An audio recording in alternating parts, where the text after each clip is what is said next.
Listen,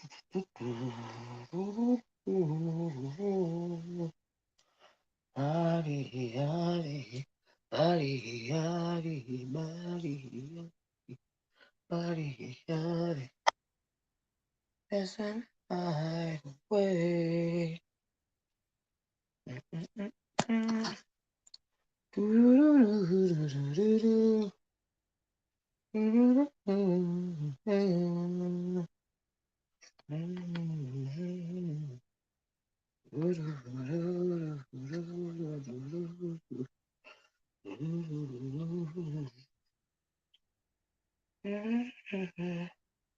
Hey, Season of the Witch. Hey, Florida Bay. Hey, Wind Shanty.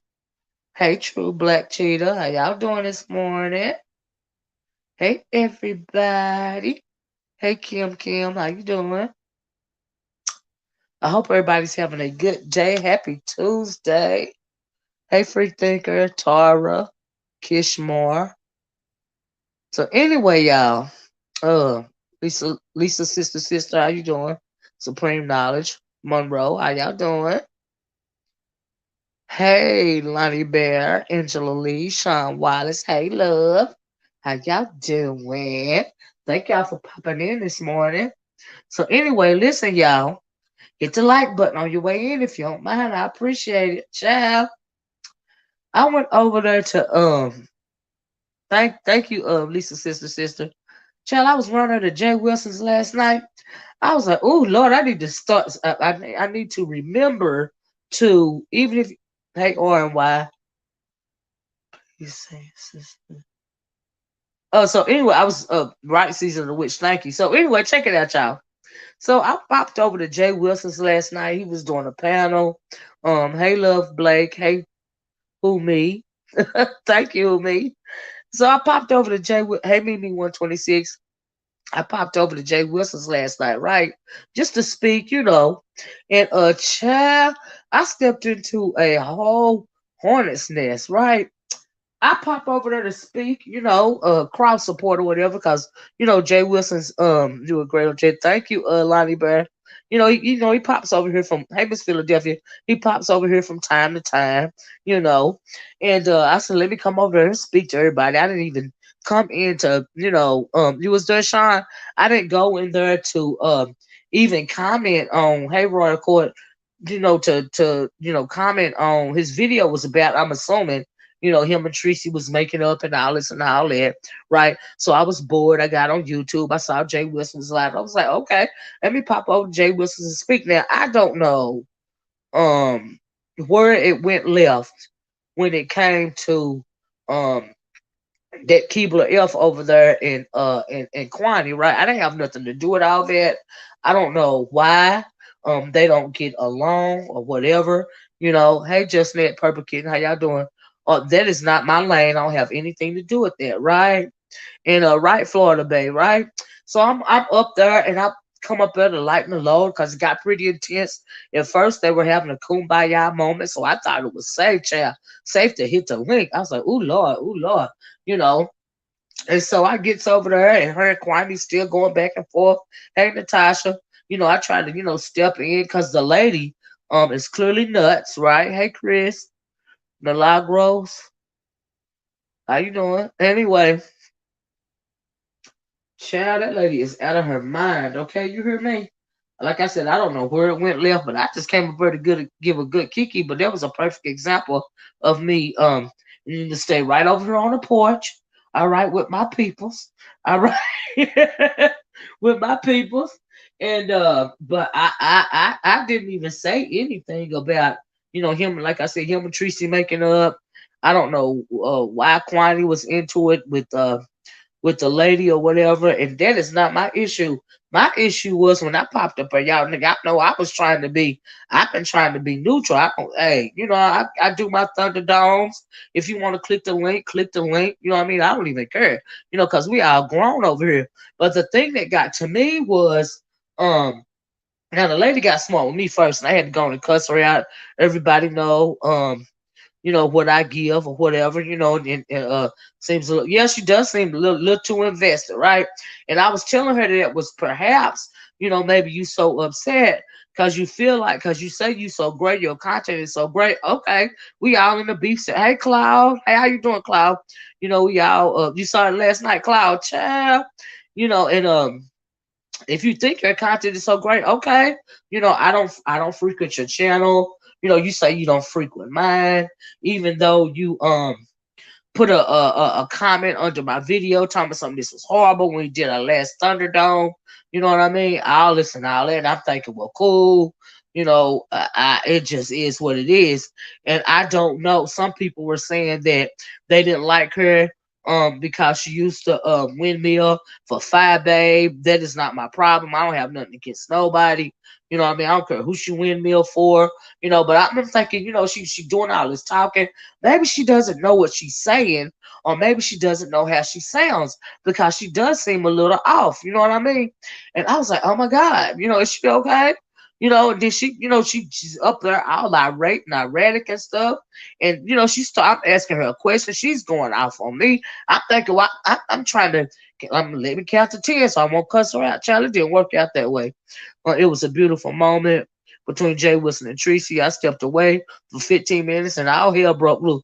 You know what I mean? And I'm glad that they went to her channel. And yeah, they said she was going off on everybody. Hey, Ronnie Q. And so if I was up there with the three OGs of the sector, I would have been listening and taking advice. Well, see, that's the thing, Supreme. Um, I was like, well, perhaps maybe, you know what I mean? You feel away because you feel like your content is so great or your channel is underserved. Maybe it's, like how you coming off. You know what I mean? Lisa said, Olivia, she made a bad video about you and Jay Wilson and Kwani. And Sybil took it down. But I'm pretty sure one of your mods got or someone because I don't even care. I saw Jay Wilson. I don't know who that woman was fussing with Kwani. Hey, Robbie on the Wells. I don't even care. I don't look at that lady's channel. Why would I go over there to see anything that she had to say about me? I simply don't care. So it don't matter if nobody got it or not. But I simply got on here for one purpose. Here's what I was trying to get to, y'all, right? That at some point in time, she start trying to victimize herself, right? And so here's the message today. If you're in the beef sector, you know what the beef sector gives, right? So how you doing the smart show. You know good and well that if you come up here on the, you click a link, you have the potential to somebody's gonna call you out, and you're gonna get into it with somebody, right? So how you gonna call yourself a victim? And I heard people saying she was attacked, and all they were saying in the chat that she was attacked, and all of this and all of that. No, you're not attacked. If you're talking crap to people, people are gonna talk crap back to you. We are all adults. Like I said, you know what the beef sector gives around here, right? So I was just and so I'm assuming they felt like Kwani attacked her. And it's cool if they think that they don't have nothing to do with me. Because over here, it is what it is over here. I mean, I don't care. I'm here for the drama. It don't bother me. You know what I mean? Child, people think Miss O be chasing a beef. They be thinking I be chasing the beef. I don't have to chase no beef because the beef is over here on my channel, right? And so, but if you get smart with me, I'm gonna get smart back with you. I don't care who you think you are. Okay, I don't care what you think you deserve. I don't care if you feel like you're gonna be attacked. I don't care. That's the way I run my channel. All right. Now I can't say that for everybody's channel to the point to where I apologize, to Jay Wilson for having to cuss the lady out. But you're not gonna get smart with me because we are all adults, right? And so I'm like, girl, you are not under attack around here. This is a beef sector. You can't be a villain and a victim at the same damn time. It just don't work like that. Do you see what I'm saying? And so I was like, if you feel like you feel like you in a position to where in your mind you feel like you attacked she was over talking people and everything, and I'm trying to help you. You digging yourself in a hole. You know what I mean? And so let me ask her a question because maybe she don't know how she sounded, right? I was like, honey, then she started getting smart, acting all crazy. And they were saying in the chat that when she when she got off the panel, she went over there and cussed us out, right? And I'm thinking, okay, it is what it is. Child, next time I go live, feel free to come up here, and express your whatever it is that you got to express to me, because it don't bother me. You know what I mean? I don't have nothing to do with what nobody else going on, to the point to why I didn't say nothing about Jay Wilson and Tracy making up. Like, I'm happy for them. They feel like that's what they want to do, because from what I understand, they had a relationship, like offline or whatever. So they've met people. See, my issue is, the reason why I can be neutral is I've never met any of these people offline. She went berserk last night. She made a fool out of herself. Is that when they said she took the video down? Maybe that's why she took the video down, because she sounded like a damn fool. Okay, it just is what it is. But as far as being attacked, I did not feel like that lady was attacked by Kwani, or clearly me, or anybody else. You know what I mean? It's just like, maybe you need to calm down and chill. I was like, huh? Maybe I have to do morning runs. Hey, Patta. But shit, yeah, y'all, that's what I had to say. I was like, ooh, child, ooh, child. But anyway, I found that very interesting. And I'm thinking, well, because y'all know I don't jump up on the panels no more. I have my own panels, right? And child, but I thought it was safe, child. I thought it was safe around there. The Jay Wilson's child. The Jay Wilson was over there talking about, when I clicked the link, that people were saying that he was jealous of me about my panels and all of this and all that. And I'm like, how? I haven't even been coming on as much. I'm over here in my own thing. Hey, Lady T, in my own lane, doing my own thing. Ain't nobody jealous of me. Like, for what? Really? Child, please. But y'all know, folks, like you said, Lord, this sector. I love this sector because, child, it is what it is, okay? But I never feel attacked, by anybody. I go at people, people go at me. It is what it is, child. I'm here for it. All right, I ain't trying to change the sector into anything other than what exactly it is right now.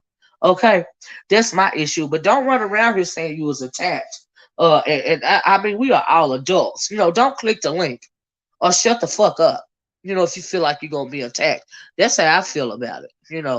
She tried to use Chase Wilson's platform to get at folks when the discussion wasn't about that. Hey, Miss Morgan, how you feeling? People really be in their feelings. If you dish it, be able to take it. Just stay on. Thank you. Just stay on ready. I absolutely agree. If you dish it, you got to be able to take it. How you gonna be dishing it and then turn around and say, well, I'm being attacked? Well, it seems to me that you want to talk crazy to people, you know, and hey Hoodoo, hey Tasha, you want to talk crazy to people, but you don't want nobody to talk crazy to you. That's illogical. It don't make no sense. Like, make it make sense, And so that the whole thing was just weird to me. I'm just saying. I was like, oh Lord, I should have stayed in my own lane. Child, I could battle on my own damn channel. Okay, I ain't got to do that nowhere else. Are you okay? What is really going on? But anyway, y'all, that's pretty much what I had to say, because I found it very interesting. That folks was feeling like she was attacked. I was like, child, by Kwani, not me. Now, nobody didn't say I was attacking her, because clearly, wasn't it weird? I wasn't attacking her. She got smart with me first, and like I said, honey, we all know what this stuff is. Hey, Seven, we all know what we all know what it is over here. Like we all do, and the stuff is just weird. But anyway, child, what else been going on? Uh, what else did I see? Oh, nothing interesting. Like really, like honestly, because like I said, I've been trying to stay in my own. Oh, and um, I noticed that some people in this sector have a real issue um with trying to run other people's platforms. Do you see what I'm saying? My thing is, if I'm over here running a platform, my platform, the way I want to run my platform, don't worry about who clicked my link. That's what's wrong with some people. You stifle your channel when you worry about who clicked the link. You can't tell me, who should be clicking the link to my channel and all of this here and all of that there. I don't care. If you want to click the link, I'm dropping the link now. You can click the link. I don't care who you are. I don't care what what favorite content creator it is that you follow. This ain't that over here. You know what I mean? And so yeah, that's just the way I feel about it. I don't care if I done beefed with you or not. If you got something you want to say, honey, click the link and say it. I'm cool with that. You know what I mean? Child, my porch watchers know I don't care where they go. I don't try to stifle anybody. People be sworn to goodness that they don't try to tell people what to do. That's a lie. That's a lie. Yes, you do. And then you get in your little feelings because you be mad because your people done went to another content creator's channel and they done dropped down and said something and you felt the way about them dropping down. This is weird. Ain't nobody kids over here. No, that's why they ain't never that serious. I don't hate nobody over here. Child, the whole thing is just weird. It's just weird. That's the reason why I started doing my Thunderdomes. If you want to click the link, click the link. We are all adults, and I don't have personal situations with people. That's why people feel comfortable hitting the link. Like our last Thunderdome, Club Chat, came over here and clicked the link. And I was like, cool, that's cool. You know what I mean? Before that, Five Baby Babe Nation clicked the link. I done beef with Sean Bradley at Five Baby. Do you see what I'm saying? D Ramsey, in particular, we done beef, but she still clicked the link because people can tell. When I mean, you come over and say what you want to say, and my people not going to attack you. We don't do that. See, some people they get on panels and they say anybody can click the link, but what they do is when you get up there, they attack your butt. You know what I mean? The content creator does me. If you click the link, you click the link. I appreciate it. I'm not finna attack you for what? We ain't beefing right now. You got something, you clicking the link to Thunderdome with somebody else that's on the panel. You ain't over here to click the link to Thunderdome with me because me and you ain't into it. So that's the way I see it out there. Feel free. So yeah, I get a good kiki out of there. Like I said, this is the beef sector. Everybody know what the beef sector gives. Don't be trying to act like you don't know what's going on around here. That is Christ's sake. It's irrational. They just wanted to be in a group, laugh at everyone. Even like, child, okay, come on. That's right, Lady Tia Free Thinker said some content creators get on my last nerve, thinking nobody can disagree with them. People too thinking too high themselves. I think that's what was going on with that Keebler F over there going back and forth. You know what I mean? It was just weird to me, child. I was like, "Ooh, Lord, is she okay?" Honey. Mm-mm, mm-mm, mm-mm. But I really ain't been paying attention to nobody else. I see a whole bunch of people over here trying to nigga explain, and it sounded like Whole Foods and stuff. Let me go back on here. The Speaks jumped on the panel and tried to tell Jay Wilson how to run his panel. Yeah, I seen that. They sabotage the person, but we don't. Yeah, we don't do that over here. Speak your mind. We might agree or not. Absolutely, absolutely. And then really, what they're doing is sabotaging their own channel. That's what they're doing. It's you just stifling your own channel. When you make it so uncomfortable, that people don't want to click your link or whatever. Ronnie Q said, "I'm not clicking a link where I will be kicked off because I'm reading the heifer whose channel." Right, exactly, Ronnie Q. Right? Exactly, exactly. You better be ready to fight. You know, because that's what the beef circuit is all about. And if you can't take what somebody is saying to you and you don't know how to fight, then perhaps you probably should not click the link. But nobody's I don't feel that Kebra F over there was being attacked. I just don't. Like I don't agree with that because this is a beef sector. I don't care if you're having a kumbaya moment or not. Anything can pop off over here. That's why I like this sector.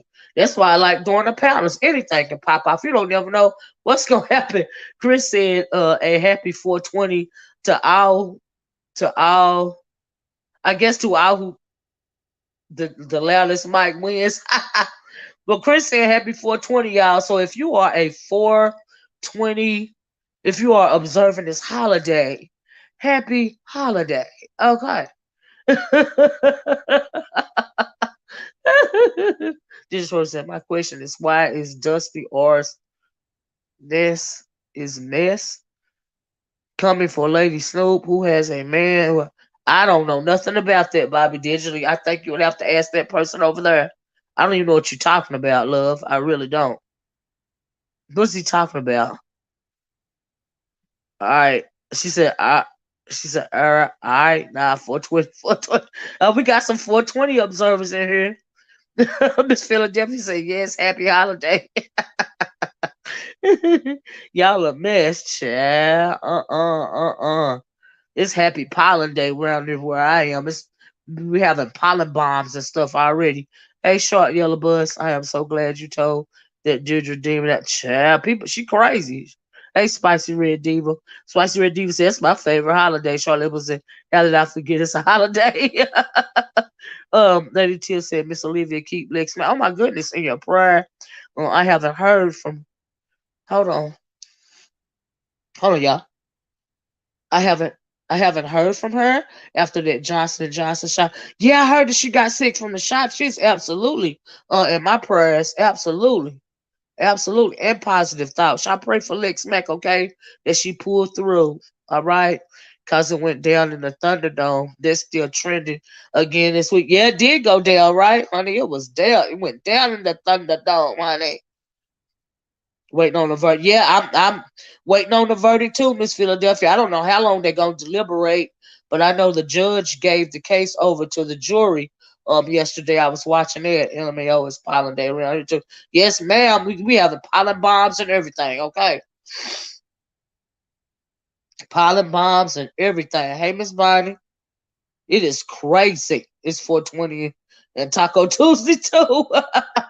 She said she was gonna fall back for a while after she got that shot. Is that right? I'm trying not to watch for the verdict. I don't, all I know if they don't come back with a verdict that's agreeable to the peoples around there to the Minneapolis, it's gonna be a problem. All right, they already planning for that problem. And because they're already planning for the problem, um, that led me to think that the man won't get what he deserves. You know what I mean? And so, and I'm hoping I'm wrong about that. But because they're doing, yep, Claritin, Flonase, and everything else, Miss Philadelphia, Zyrtec, that's what I take. It's a lot going on, you know? Morgan ain't not to me either. I couldn't watch the trial. So sad. I saw ninjas running for cover. Yeah, I hope absolutely right, Q. I hope Lex gets well. So yeah, but if they don't come back with a proper verdict, this gonna be a problem. Like I said, they're already planning for it, and it's crazy. It's crazy. Uh huh. Child, I said, Lord have mercy. Apollo with the mask or helping with the pollen. Yeah, somewhat. And my thing is, I live around a whole bunch of trees and stuff. And when when flowers blooming, and down south here, it's all kind of foliage and stuff. And if you hit the right spot, make the right turn, like hit the bottom of some tree, some trees that have foliage hanging down from it, you can be in the midst of a pollen bomb. Y'all know what a pollen bomb is? A pollen bomb is when you have a tree, or a bush or something like that, and it's really not brushed up against or touched, for long periods of time. The pollen will keep building up on it, and as soon as you run into it hard enough, the pollen is just gonna be everywhere. And you have to I have allergies 365 days a year, and honey, I have to watch out for those pollen bombs because they'll get you. Child. Good morning, Hypnotic Touch. I didn't watch under the trial, just the verdict. I couldn't stomach the trial. Child, that trial, they doing too much. They want you to think that you didn't see what you saw, child. My friend said that the defense closing statement was good and he might get off. That's what I'm saying. Even though we saw him do what he did to George Floyd, I'm not gonna be shocked if he gets off. And like I said, the city's bracing for it. because we know how those things work, and it's gonna be a hot mess. That's what's gonna happen. And when black folks feel hopeful, only to always sin and not get diverted. I know that's right. I have allergies. 25, 8. Thank you. I have to take allergy pills every. Me too. 365 days of year, season of which. Uh huh. Uh huh. The defense is abysmal, child. Miss O, did you see the governor down here in Florida regarding protesting now? No, they're giving felony charges trying to scare people with prison time for protesting. Wow. I like watching court. You can actually learn laws. Child. Yeah, that's right, California girl. I feel you on that. It's gonna be a problem if they come back with the wrong verdict or they let them off completely. It's gonna be a problem. Yeah, they're gonna burn it down. It's gonna be a problem. I hope they follow Maxine Waters and Nancy Pelosi advice. Yo, I know some people got mad at Auntie Maxine for saying what she said. Hey, Red Snapper. I'm not gonna be shocked at all, after Rodney King. I expect the worst and pray for the best. Absolutely. Expect the worst and pray for the best. That's all you can do, you know? So it's crazy. She said, right. They started bringing up the that's what got me, child exhaust from the tailpipe. I said, well, that was using every excuse in the world. People got to be ready to die, and most of us are child. Supreme Court says the Florida Republican congressman about about to go down. Oh, you talking about Gates? Child. New York City is already barricading Times Square. That's not. Oh wow. Oh wow. So they know they finna let this man out. That is crazy. That don't make no sense to me. That's ridiculous. The whole world was out. I mean, several countries were protesting about not just this country, not just Black Lives Matter. There were protests around the world about what everybody saw with their wrong eyes, and for them to possibly let this man off after we all saw that, it would be ridiculous. Reasonable doubt is out from the tailpipe. But my thing is the reason why that's not plausible and it shouldn't be a source of reasonable doubt is if he hadn't been on the ground for so long after he had been handcuffed, he wouldn't been by the pipe. In the first place, they just would have just picked him up off the ground after they handcuffed him. And so that don't make no sense to me. We know the justice system isn't on our side, absolutely. But this is going to be a huge issue with the wrong verdict. That's right, Lady T. I agree. I agree. Call it optimism, but I don't see him getting out. That is my hope. Free thinker. That is my hope. And so yeah, that is my hope. So it's just crazy. There is no reason for the verdict to not come back today. Right. This was an open and shut. It was an open and shut case to me as well. If it was the exhaust films, why wasn't Chauvin affected? I agree. That don't even make no sense to me because clearly if they would have lifted him off the ground, the exhaust wouldn't have been an issue. So that don't even make, after you got this man here, even if you say he was combative and they were saying he was combative, after y'all got him on the ground and he was handcuffed, okay, why wouldn't you pick him up away from the exhaust pipe? That doesn't make sense to me. And so, yeah, it's just crazy. Anti-justice system is a fire and the free. I know that's right, Supreme Knowledge. I agree. I do think they would give him some kind of pity pat. Yeah, some like they did in the case of some of the pity pat sentence, just like they did. What was the lady's name that killed both of them? John. She went into the black man's apartment and she shot him dead in his own apartment. If you guys can remember, and she said she had worked later. She thought it was her apartment, And they gave her that slap on the wrist, and the judge was patting her on the back and all of this. And I can't think of her name right now, but some of the sentence like that, I agree. Because Amber Geiger, thank you, Miss Mess, like they did Amber Geiger, exactly. And so yeah, it's crazy. It don't make no sense, and so like I'm not going to be shocked either, and so yeah. Oh yeah, the one that judge. Yeah, the one that the judge was hugging. Absolutely, Amber Geiger. That was her name. I just saw this. The Army preparing to approve DC request for National Guard ahead of the verdict of Derek Child. They are getting ready for the right. They are getting ready. You know, yes, they are getting ready, which is a bad sign in my opinion. I'm just saying. Jeremy Blackwell shut all that down. I really enjoyed him as a black man. Shut all that down. It don't make no sense to me. Who is Jeremy Blackwell, Lady Tip? And so Anyway, if y'all want to hit the link, I am putting the link in the pasting the link in the comment section. If you want to come up, you got something you want to say, feel free to hit the link. Y'all know how I go around here. And you can talk about anything. It don't bother me. But if it come up, let it come out. Right to be told, yes, the troops are at the courthouse. I might have to hit the link. Okay, no problem, Cloud. Come on. You're welcome. Well, she said, well, friend told a lie.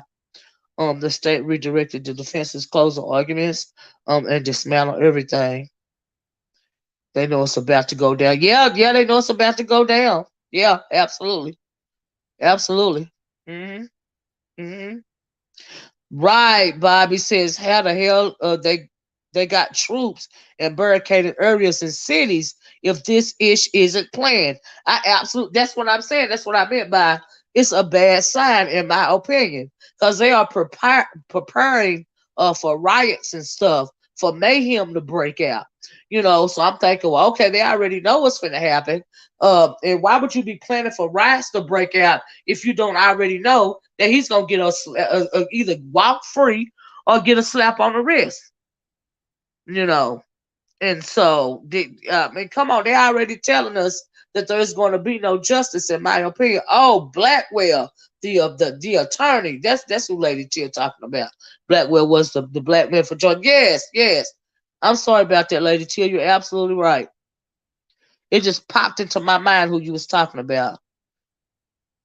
Child, because we have the reputation to turn up stuff. That's why. Yeah, I mean, yeah, and that's what's going to happen if they don't, I'm like, convict this man, and so but nobody going to trust our justice system after this verdict. Absolutely, I think he's going to hold on. Red Snapper said, I think he's going to get the minimum 10 years, if that. So, yeah, I would agree. Yeah, absolutely. There was no justice. There still has been no justice for Breonna Taylor. You're absolutely right about that. Nobody going to trust her. I read that. Taylor Rogers. Hey, Taylor Rogers says, because they would be dumb to not prepare and things. Yeah, that's true. Yeah, they have to prepare. I do agree with that. Absolutely. Absolutely. There was not. There was Ronnie Q. I almost felt sorry for him. He was grasping for straws. However, he knows he has lost. I haven't trusted the justice system since Amadou Diallo. I don't think the cities. I don't. I don't think the cities don't know for sure, but they do know justice is not given to black people, and that's why they are prepared. Absolutely, free thinker. I agree with that. If you trust in the justice system now, you are slow. I absolutely agree with that too. And it is better safe than sorry. You know what I mean? So yeah, I mean it will make sense for them to prepare. Yeah, Bobby, I knew who you were talking about. Uh-huh. Uh-huh. Yeah, just a quick question. Are you unblocking people now since you started the Thunderdome? I had previously unblocked everybody before the Thunderdome, right, to be told. A lot of people anyway. I think it was some people that I may have blocked on my phone. And I couldn't figure out how to unblock them because I understand that if you block somebody on your phone, then you have to go in your phone and unblock your people or something like that. But for the most part, I had it one. Hey, Teresa, you know, unblocked, pretty much everybody. Now some new people have been blocked since I unblocked everybody, because, pretty much I don't even care how they be moving in the chat, especially you still block Silky Black. Especially, when we're doing the Thunderdomes, it like is what it is, and I think that's why people like it, but I'm not on no blocking spree around here. I think the next biggest investigation will be Epstein. A lot of famous folks about to get caught up. Child, they've been trying to do everything they can to avoid that Epstein trial. You know, what's the Thunderdome new? You don't know what the Thunderdome is? It go Cloud.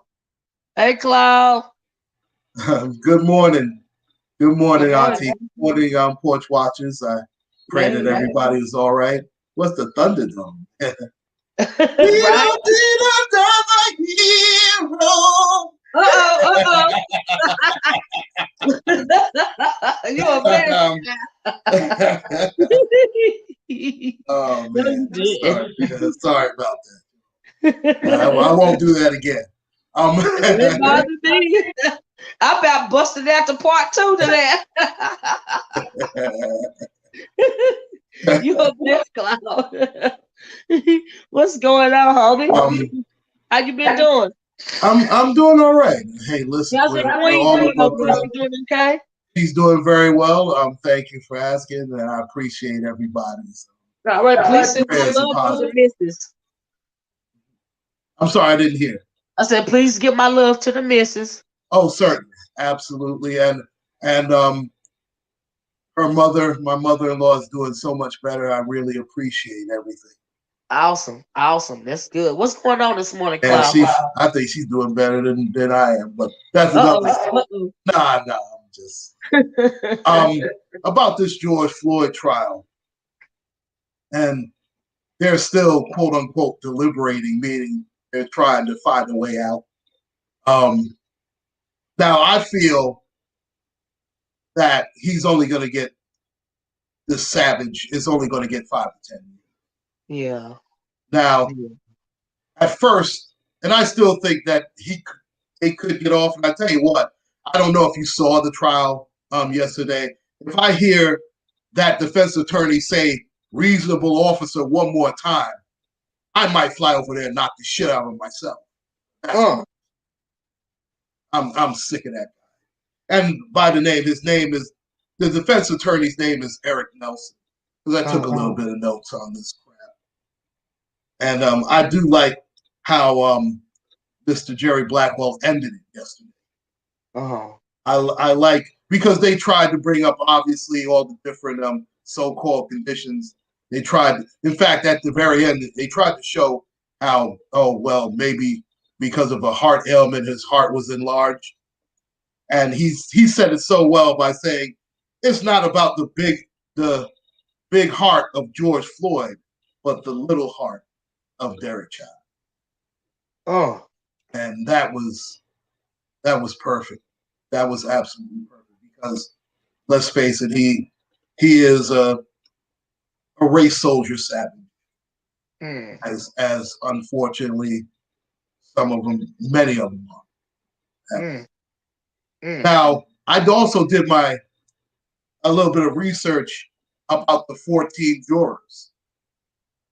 There are 12 jurors and 2 alternates. I did a little bit of a quote unquote background check, and I'm going to go by a little bit. Just 1 moment. I love these dumbass smartphones. Juror number 1 is described as a white man in his 20s or 30s who works as a chemist and says he has an analytical mind. Juror number 2 is a woman of mixed race who appears to be in her 20s or 30s. She said that she was super excited about getting a jury questionnaire. Juror number 3 is described as a white man in his 30s who works as an auditor. He said that he supports Black Lives Matter in the general context, but doesn't like everything they have done. Juror number 4 is described as a Black man in his 30s or 40s who moved to the United States 14 years ago and works in information technology. He said that he had a somewhat negative opinion of Chauvin, though he strongly disagreed with defunding the police and that police make him feel safe. Juror number 5 is described as a white woman in her 50s. She said she has a somewhat negative impression of Chauvin and believes that there are biases against African Americans, but not everyone in the system is bad. She said that she felt empathy for Floyd as well as the officers because, quote, at the end of the day, I'm sure that the intention was not there for this to happen. Don't you feel really good about this jury so far? Child, no. No. Juror number 6. Yeah, you know I'm being sarcastic. I know. Juror number 6, especially that Black man who came here 14 years ago. He's one of my favorites. Juror number 6, a Black man in his 30s, who said that he had a very favorable view of Black Lives Matter. He also said that he thought Chauvin had, quote, no intention, unquote, of harming anyone. But he said that he could put that opinion aside in this case. Juror number 7 is described as a white woman in her 50s. She had a somewhat negative impression of Chauvin and wrote that she got the impression he didn't care about George Floyd. Oh, what made you get that impression? The 9 minutes and 29 seconds that the knee was on his neck? Wow. Can't get anything past that, juror, folks. Juror number 8 is described as a Black man in his 40s who works in management. He said that he had a neutral opinion of Chauvin and had a, quote, somewhat favorable view of both Black Lives Matter and Blue Lives Matter. Juror number 9 is a woman of multiple or mixed race, that's how she described herself, in her 40s, who says that she has a somewhat negative opinion of Chauvin, but feels safe because of police in her neighborhood. The court initially incorrectly stated her race as white, but she identifies as multiple mixed race. Doesn't this jury pool sound better and better? Juror number 10 is described as a white woman in her 50s who works as a nurse. She said police in her community make her feel safe, but also noted that Black and minority people are not always treated fairly in the criminal justice system. Juror number 11 is described as a Black woman and grandmother in her 50s or 60s who once lived about 10 blocks from where George Floyd died. He has a relative who is a Minneapolis police officer, said she somewhat agrees that Black people are not always treated fairly in the criminal justice system. Juror number 12 is described as a white woman in her 40s who works in commercial insurance. She has a healthy respect for police officers and a somewhat favorable opinion of Black Lives Matter. The 2 alternate jurors are juror number 13, a white woman in her 50s. Until recently, she worked in customer service in a suburban business that was damaged in the unrest after George Floyd's death. She said that she had a somewhat negative view of Chauvin, but generally trusts police and believes people who follow their instructions have nothing to fear. And let's end it with this final juror, number 14, who is described as a white woman in her 20s who works as a social worker. She said she had neutral views of Black Lives Matter and Blue Lives Matter and strongly disagrees with defunding. Well, Now, my after hearing, I'm sorry. Go ahead, Cloud. I'm sorry. no, go ahead. No, it's fine. No, I was just gonna say, not to interrupt, but I was just gonna say, it doesn't make any sense to me. When they were asking the questions to the jurors, it would seem to me like instead of it being a case against Chavin and against what he did to George Floyd, the two men, you have to put BLM on trial. You have to put other protesters on trial. You even have to they're pitting Black Lives Matter against the police department, which is beyond the scope of the case, in my opinion. It should be about this Chavin putting the knee to the neck of this man and killing him clearly. After he's saying he can't breathe, after he's being detained, after people are trying to, talk pretty much talking down. I mean, Chavin was looking um um into the camera. Not clearly, it's like he was possessed, and they showed the picture. What was most disturbing to me was when they circled his foot, and all of his weight was on George Floyd's neck to the point to where his foot was actually off the ground. It's really cut and dried to me. But because they have thrown all of these other things into it, pitting Black Lives Matter against the police department, that is the reason why I don't think that he will get what he's supposed to get. They're not going to do their due diligence, and it doesn't make any sense to me, you know. And so that's my issue with the whole thing. Everything has been on the defensive side, and in my opinion, has been smoke and mirrors anyway. Yeah. I mean, the sad part is we all know that if George Floyd was a white man, this would be a slam dunk case. Absolutely. This, first of all, there wouldn't be three separate charges. It would be first degree murder, wouldn't it?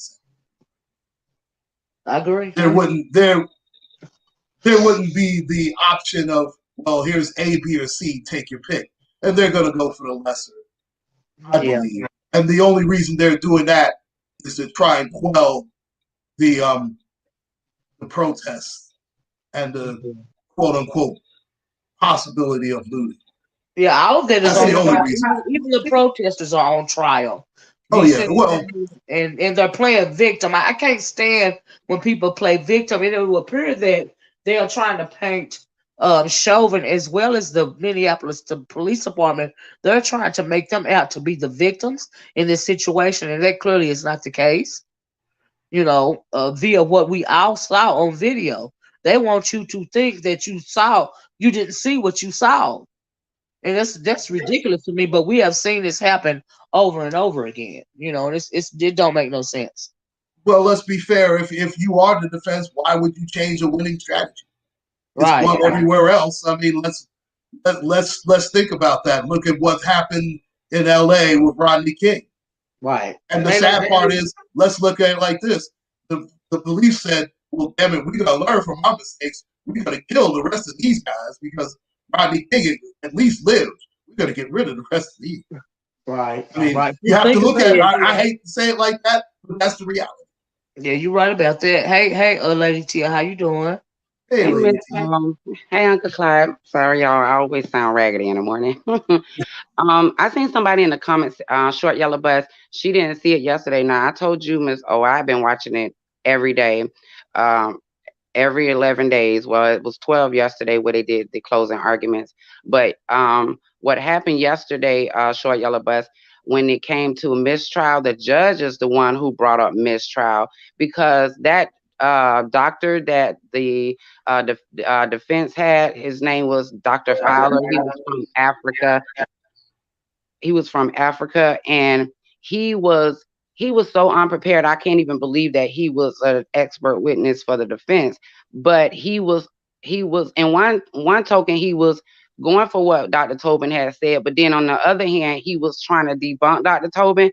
And so what happened was, Mr. Blackwell, he wanted Dr. Tobin to come back up to basically debunk Dr. Fowler. And the judge said, if you bring up something new to when you bring Dr. Tobin in, if you bring up anything new, then I will mistrial this case. And that was, I mean, I don't know about you, Uncle Clyde, but that judge seems to be very biased. Oh, he I don't is. like him. Every time Blackwell drop a bomb, he want to go to Oh, break he or tried. something. I'm sorry to cut you off, Latia. I'm glad you brought that up. He was so he tried to sabotage that man. He cut him off at every turn, but he let that other clown, Eric Nelson, who talked for about 2.5 hours of nothing. And again, if I hear a responsible officer, he was anything but responsible, that clown. But I heard that, I tell you, if I had $1 for every time I heard responsible officer come out of that clown defense attorney's mouth, man, I could have went to Vegas and made billions, I know. because that's all he did. I know those jurors were like, "Can we go to lunch?"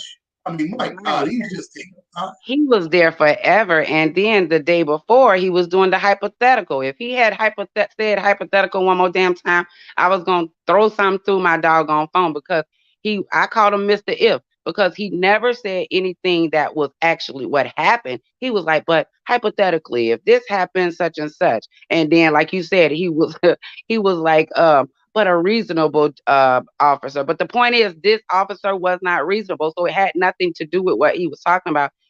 I feel like he was drowned, was trying to confuse the jury. He couldn't confuse Dr. Tobin, because Dr. Tobin was on his behind. He even told him, "You trying to trip me up, but I ain't finna let you do it." But he put them people to sleep yesterday with that long closing argument. I was just tired. I was like, it's been an hour or so. Yeah, Oof, it was a mess. he was all smoke and mirrors. That's all he was. I agree with Everybody Lady. Q. Hi, good morning, everybody. I agree with Lady Tia. Okay, let's start off with the judge. Every time that the testimony, I watched it a day after, because on the first day I realized that this judge was taking so many breaks. Every time the testimony would touch on something real good or spark some emotion, he would take a break. He took a break.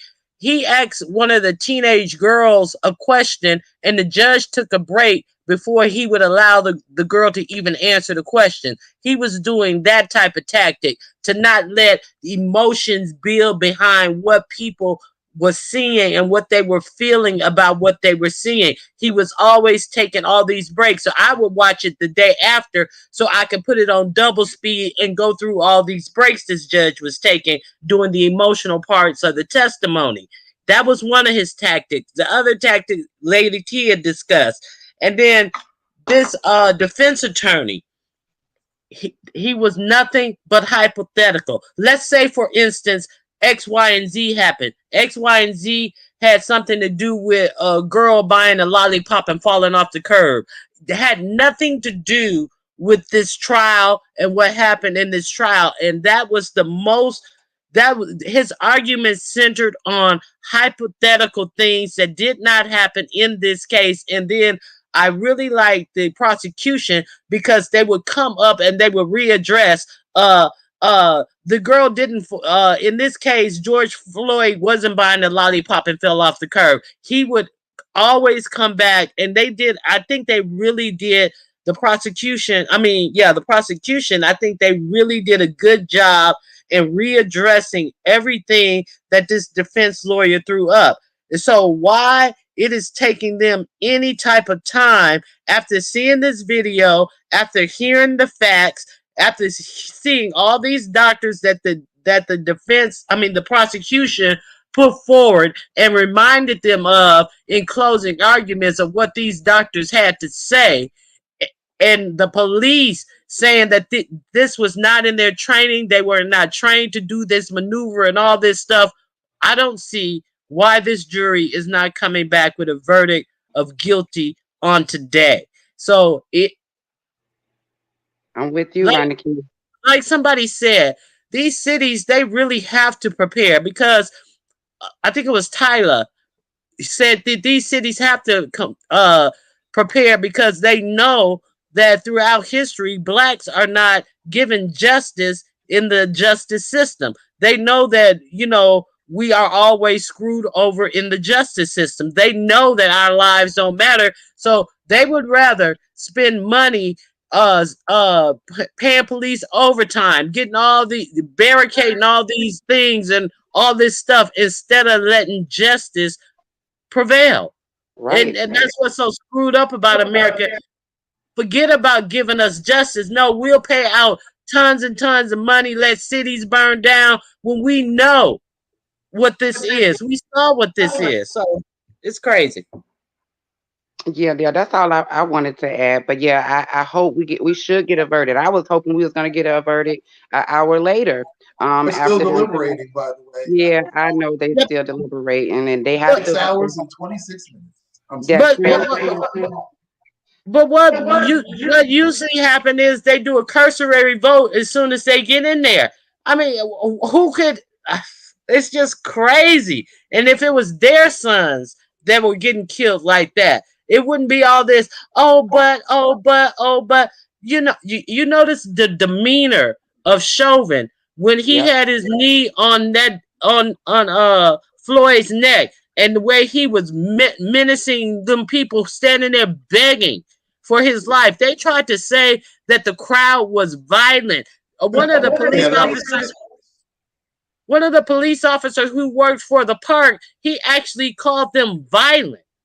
Well, they Right. were begging for his life, and he was across the street over by the car, but he's calling the people violent just because he heard their raised voices, but he pretend like he didn't hear their raised voices begging for this dude to get off his neck.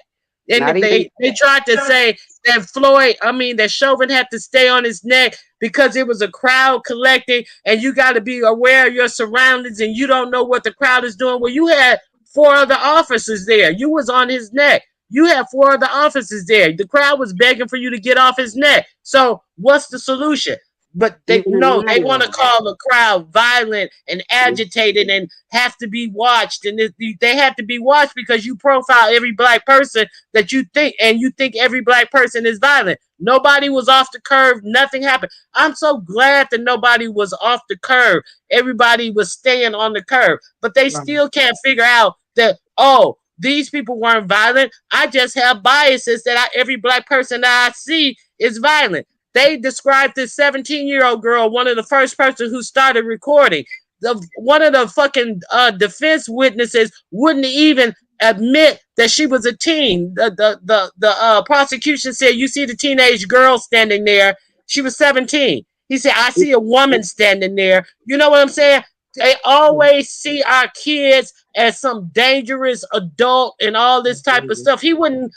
Oh my God! It was Ronnie one Q. doctor who wouldn't even give that George Floyd, that Chauvin was on his neck. He went around the point. He said, "Do you see his knee on his neck?" Well, I see it around the top of his back. Well, I see it here. He had to ask him like 7 questions before that fucking doctor would finally say, "Yeah, he's on top of his neck."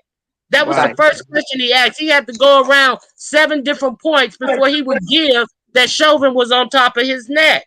But Yeah. Ronnie Q, that Blackwell. That's why I said Blackwell end up his closing remarks, which what Clyde said. He also showed that 9-year-old. He said it was a Mm-hmm. 9-year-old got common sense. She said, "Get off of his neck." Now, when he put that 9-year-old, the jury will be crazy to think that 9-year-old was some type of distraction. That 9-year-old, I have a 9-year-old, and she had common sense to say, "Get off that man's neck."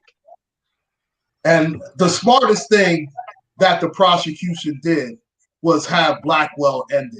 Because I'm gonna Yes, tell you, if they had ended it with the other prosecutor, Yes, they would have had no shot. The fact I that there agree. is a 50-50 shot is only due to Jerry Black. Yep, because Blackwell said this is about common sense. This ain't got nothing to do with nothing else but common sense. He said our juror that we don't see is common sense. Common sense would tell you, and he closed it out to let's just be frank about it. Y'all said we need a pulmonary doctor. We got one up here, Dr. Tobin. That's who told y'all that he lost oxygen. It's just plain and simple. So he definitely closed, Uncle Clark. I agree. He closed very well. He said yes. Uh, George Floyd had a big heart, and Chauvin had a small one, and I liked it that close too. And I'm done with that. But I hope I don't get angry, y'all. I'm finna go, and hopefully we get a verdict today. And love being on the chat with you guys. I'll be back in the chat. Bye. All right. Lady And one more thing. Oh, go ahead. I was just gonna tell Lady T if she spoke to Lex Mack, would you please tell her I'm sending her, prayers and positive vibes. Yes, ma'am, I will. I definitely will. I've been texting her and I ain't getting no response, but I know she probably got a lot going on, emotionally and thinking about things or whatever, because we talked about it before and she just went ahead and got it.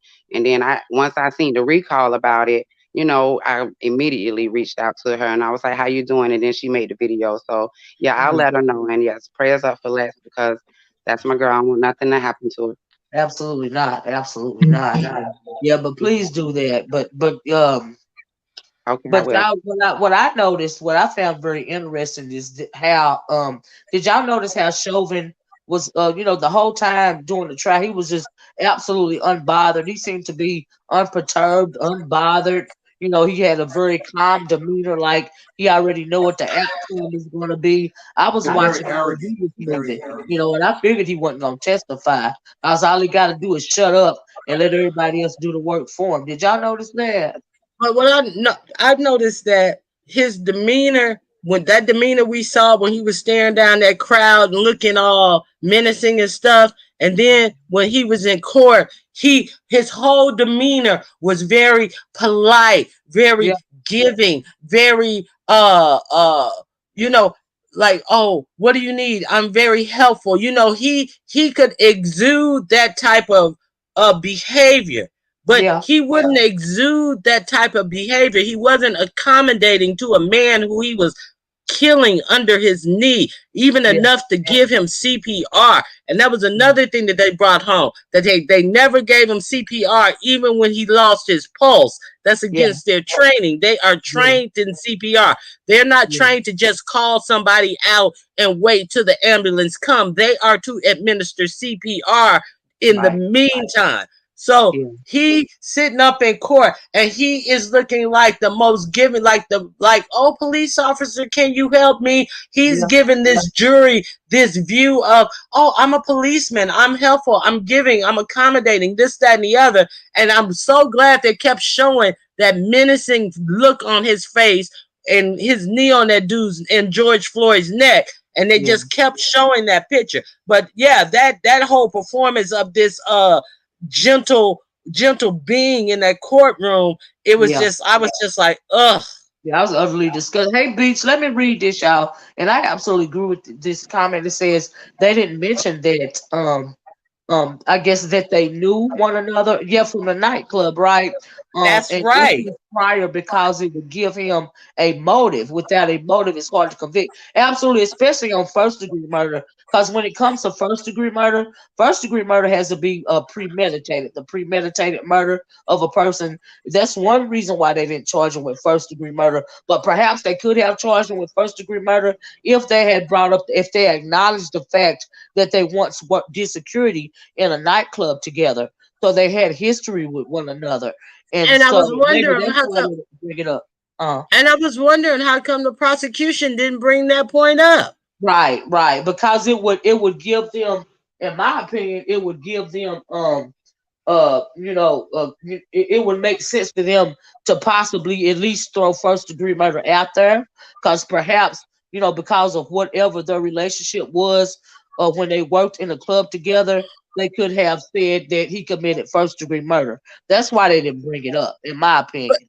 You but know. see, and then and even in the closing arguments, the defense attorney actually said the words that they didn't know each other. These two people didn't know each other. Like it was like some happenstance, like they had never met before. And I was like, that's not true because they used to work together in a nightclub. So he Right. shouldn't, I understand the police can lie to you when they questioning you. Right. Well, attorneys can lie too as long as they not. I don't understand why that wasn't checked by the defense. Like, no, that wasn't the first time they met. They used Yeah, to work right. together. You see Like what I'm somebody said, saying? word was they dated the same girl. That's what somebody put in the chat. And right, I had heard that too prior to. And that is another case for first degree murder. They didn't bring that up on purpose. And They and didn't want him to be charged with first degree murder. And if I'm not mistaken, Chauvin had said some real racist stuff at this club that they worked at about several other black employees who worked there too. So he had a record of like having some racist sentiment towards some employees who worked there, including George Floyd. So Um, I wish I know the whole story about this because I don't understand why it wasn't brought up as well. Right, right. And they're being very disingenuous when they left something like that out, because that is absolutely, it shows just cause, like I said, when it comes to first degree murder. And so I feel like by them not mentioning that, that really told me, pretty much all that I needed to know. That with his demeanor, the way he was acting unbothered, and that he know if he had to do any time, it would be very little time at all, and just like Amber Geiger, that's what it was telling me. Uh-huh. Ugh. I really really hope not. I was watching this CNN thing on race, and I was kind of busy with some real important stuff, so I couldn't like sit down and watch it. I had it on, and Uh-huh. I didn't realize that the dude who got shot and killed on that Oakland in Oakland, Mm. uh I got his name just slipped my mind.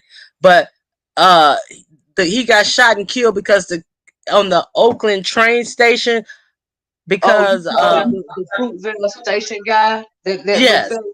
Uh, his I name can't just think of slipped my his name. mind. But I can't think of his name.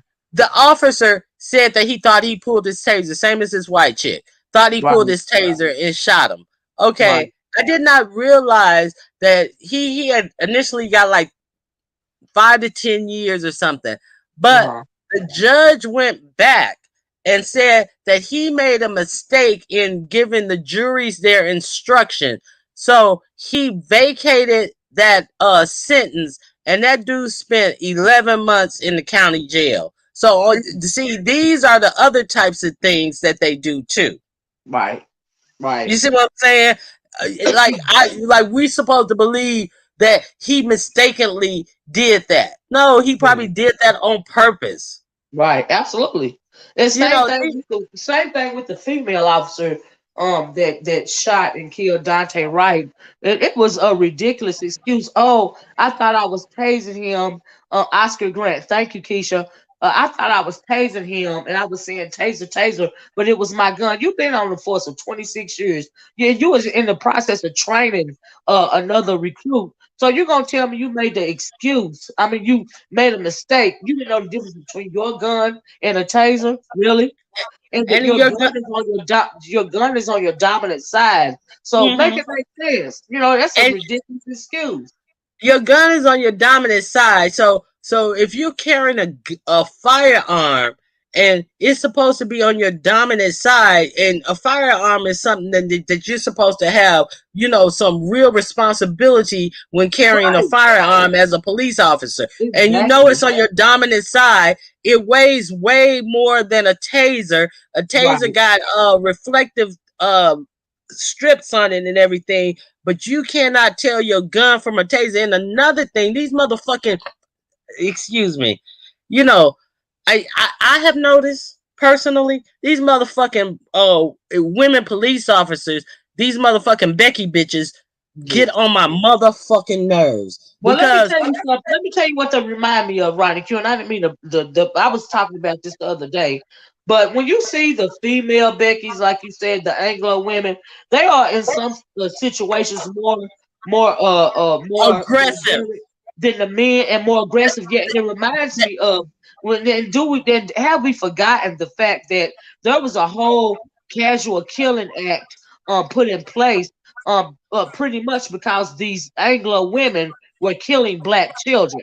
That is how Mm, the casual killing act came about. So when you saw the situation where she was acting like she was in fear of, pretty much she was what saying that she was in such a stressful situation that I thought I was pulling my taser, but, but I but, was but, but, really pulling my gun because I was so scared of this little half breed boy that I didn't. I was just in a state of panic. I thought I but was. It didn't even make sense. and what pissed me off about these motherfucking bitches is they always acting 10 times more aggressive. They motherfucking putting their hands on you and all this type of shit. First of all, they were over there, they were handling the situation. Here she come grabbing his elbow and shit. Like, bitch, what the fuck are you doing anyway? Why did you have to go over there and put your hands all on him and all this type of shit? And this is this is the type of shit that like really pisses me off because I'm a woman. Okay, I have the right to get any job I want. I have a right to be a cop or whatever, but I ain't got the right to be a cop and a motherfucking bitch. You know what I'm saying? This Right. this oh she really pissed me off because she went in there all aggressive, all grabbing on him. That was the first thing she did. And see, this motherfucker need to be taught a lesson because she didn't even need to go over there and start putting her hands on that dude in the first fucking place. Right. And then she the one who pulled out a fucking gun and shot him. It was broad open daylight, and she had time when she was hollering "taser, taser." She had time to distinguish her gun, but between her gun and her taser. She had several heartbeats between, and she had ample enough time, and it was enough light for her to realize that, hey, I didn't pull my taser, I pulled my gun. That that would couple with the fact that she's been on the force for 26 years, and And so it training should be commonplace to you to know the difference between your gun and your taser. It exactly. should go And at the that simple same. And the simple fact they pulled him over for his registration not being current, and then they're gonna turn, and then the police chief turned around and admitted that he knew the DMV was backlogged with people not getting their DMV. Before he quit. The police chief who made the excuse that she made a mistake, he Right, admitted that people in Minnesota was getting their DMVs stickers mailed to them 3 and 4 months after they had paid them since the mhm, pandemic. right, So a lot of states and a lot of cities have told their cops not to pull people over for expired tags because of right, the pandemic and the backlog that they know they have. They knew they had this, but they didn't tell their police officers to stop pulling them over for this. And then on the second hand, they pulled up a warrant for him, which was a misdemeanor warrant, which didn't even call for him to go to jail. They could have just told him to just appear in court to take care of the warrant because it was a misdemeanor warrant that was mailed to the wrong address. right, right. None See, of it. and people dying for shit like this. Yeah, absolutely. Absolutely. Absolutely. It don't make no sense. But let me read this, and then he's right, but we all know this over here.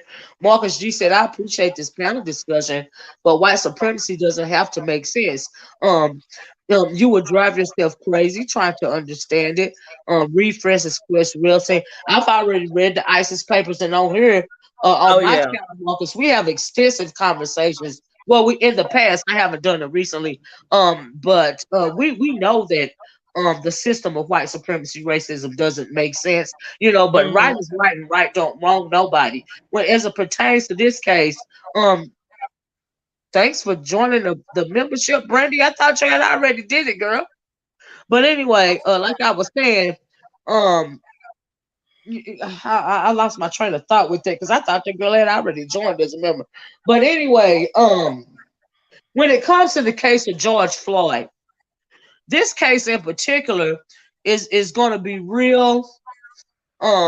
It's going to be when they come back and they give this man a slap on the wrist, well, which is what we know is probably going to happen. When they do this, it's insulting not only this country, it's insulting um what we all seen all around the world. There's a reason why people were protesting what happened to George Floyd all around the world. And the reason why they were protesting what happened to George Floyd, because we see this man murdered right in front of our eyes. And you're going to turn around and tell us we didn't see what we didn't see. That's very insulting, you know.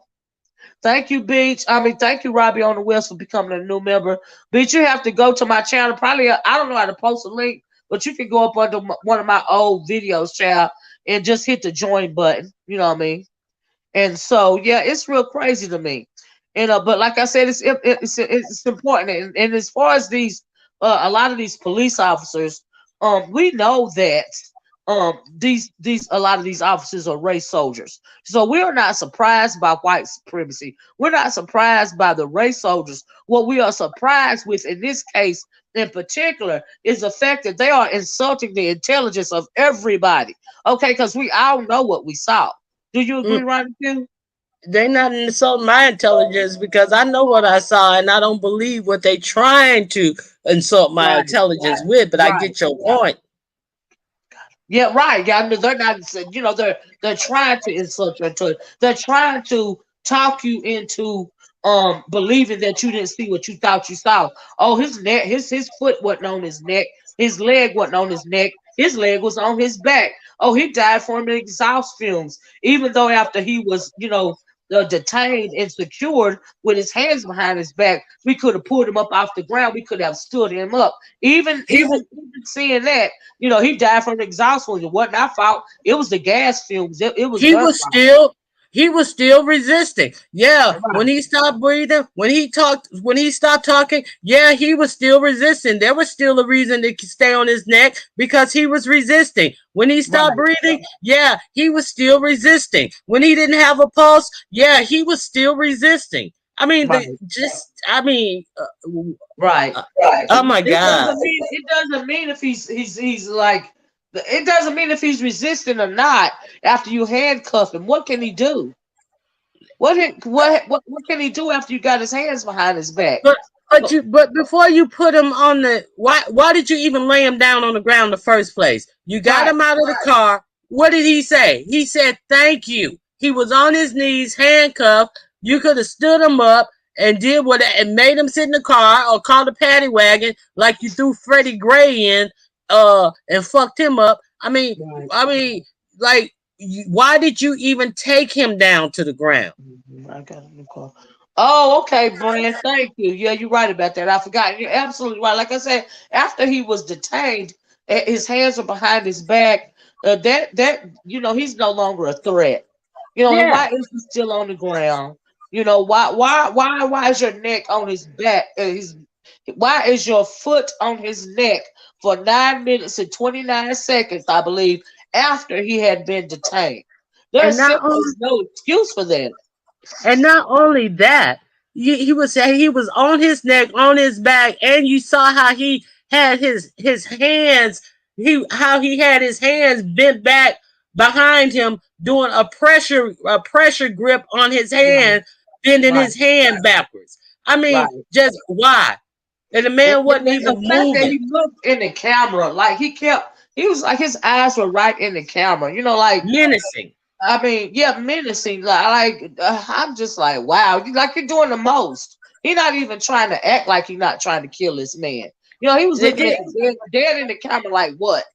I'm gonna kill him, and what you gonna do? And then you get in the courtroom and act like your hands are cotton. They touch the desk so softly. Every move you make is so soft and gentle and docile. And get the fuck out of here. Oh my God. Yeah. It didn't make any sense. It's ridiculous, and so it's crazy. Prince Petty says they should have did a demonstration and made the jurors do it by the devil. I agree. They should have done a demonstration. That would have been nice to see them do a demonstration, but I'm assuming they felt like they didn't have to do a demonstration because it's all on the video. Like everything you need to know is on the video. Why Now, would they even have to do a demonstration? If you can remember, they did a demonstration in the Trayvon Martin trial, because that was not on video, and when you're doing that type of a demonstration, it can be skewed, it can be made to look any way you want it to look. But in this case right here, it's all captured on video. There was really not even a need for a demonstration. We all saw it play out in real time. The and, video went out around the world. And do you realize how bad it's going to make? You got President Biden threatening Russia that if they killed Navalny over there in prison, that man that was mhm, against Putin, spoke out against Putin, if he who got dies in poisoned. prison, Yeah. and there's going to be consequences and repercussions. But you right here, you got this Derek Chauvin trial, and he killed this man, on camera. You're not saying nothing. You're not threatening the Minneapolis Police Department. And black people put you in office. And black people put you in out, but you so worried about Navalny and Putin over there and doing and saying you're going if he die in prison, X, Y, and Z is going to happen. But you're not saying nothing that's going on in your backyard. Do you see how disrespectful that is? And you gotta, oh my God. Yeah, yeah. And they had a expert witness for the defense who said everything that Chauvin did was not, it was a control. It was a control thing. And as long as the person didn't feel pain, then it technically wasn't what do you call it? When he said he was doing maintain control, and as long as it didn't cause pain, it wasn't force. Yeah. So and they played back all the times he was calling out and all this type of stuff. So he basically said, oh well, he could have been faking calling out. And then they finally got him to admit, if you're down on the ground and you can't breathe and this, that, and the other, would that cause you pain? And the only thing he said, well, it could. Oh, it could, but you said that everything that he did didn't cause pain. So this dude actually said that him sitting on his neck for the total 9 minutes was not a use of force because he didn't cause George Floyd any pain. Wow. This is what But that you know what? expert said. I mean, there's no way. I mean, the man saying he can't breathe. He's restricted. What you mean you're not causing him no pain? That coupled with the fact that I keep thinking about when I replay the tape in my mind. The question that I've always wanted to ask is that, do you remember that stream, that wet stream that was going down the sidewalk? Was that George Floyd losing his water? You know what I I mean? From one view, I thought it was him.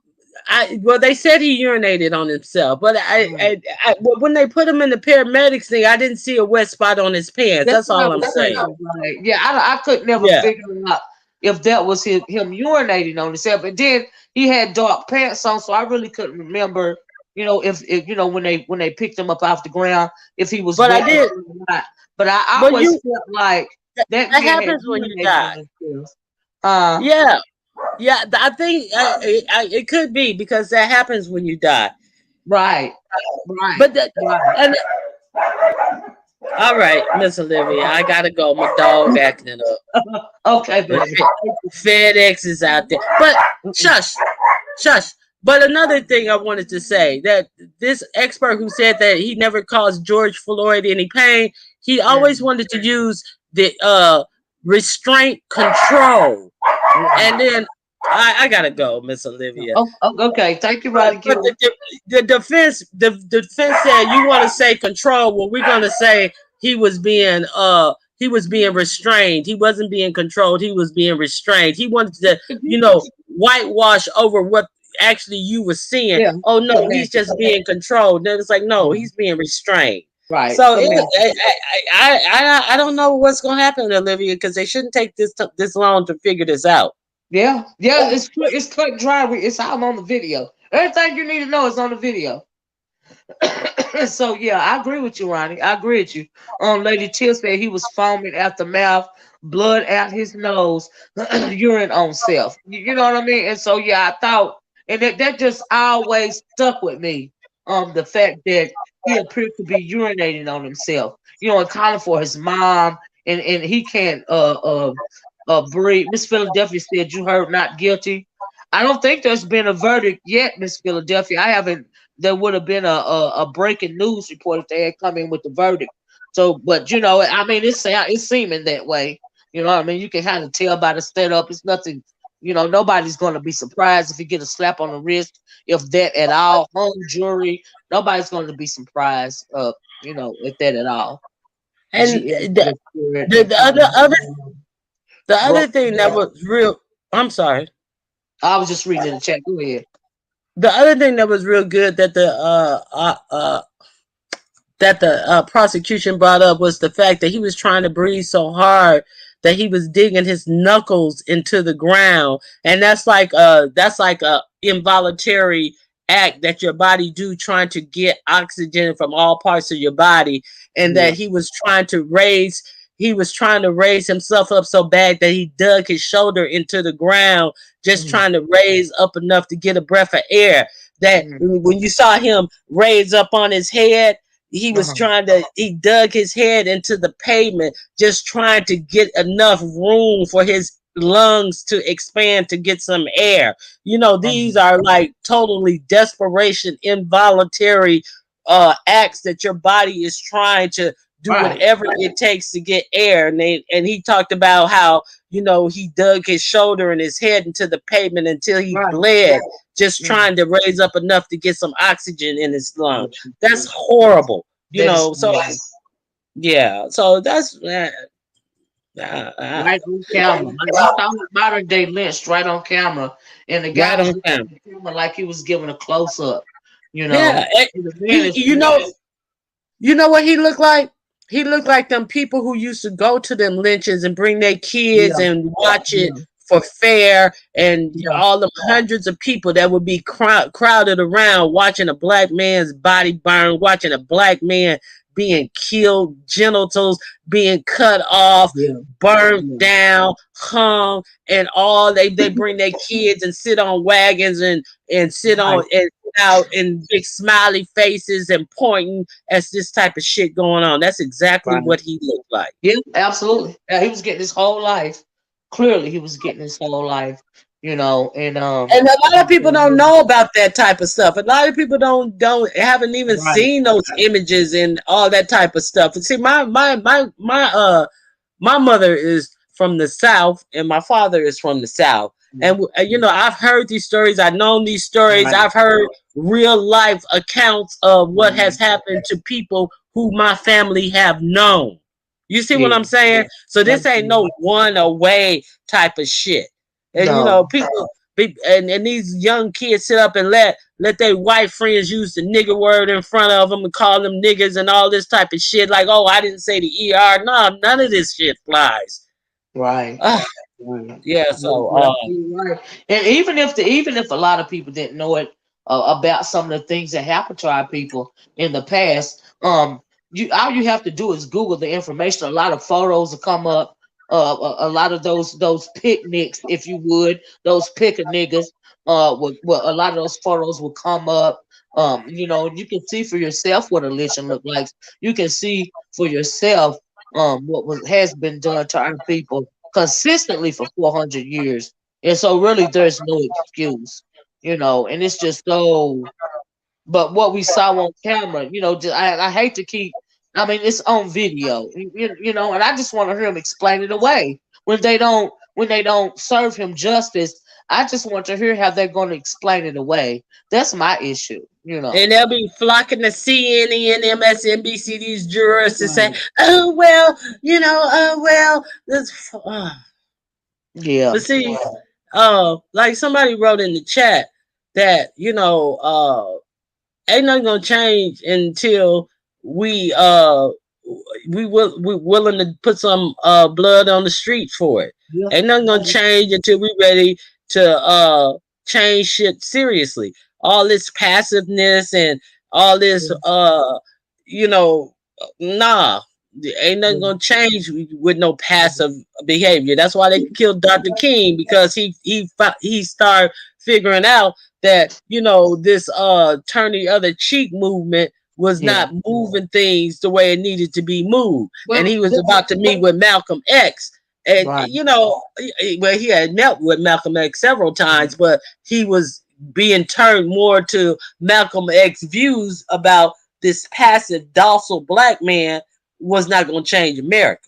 Right. Well, that's the reason why they keep the reason, part of the reason why they keep doing what they're doing, and it seemingly doing it unremorseful under the guise of the criminal justice system. One reason, in my opinion, why we keep seeing black men murdered and women, but moreover black men murdered in the streets like dogs, it's in order to provoke a response, provoke a civil war, because that is what they want at the end of the day.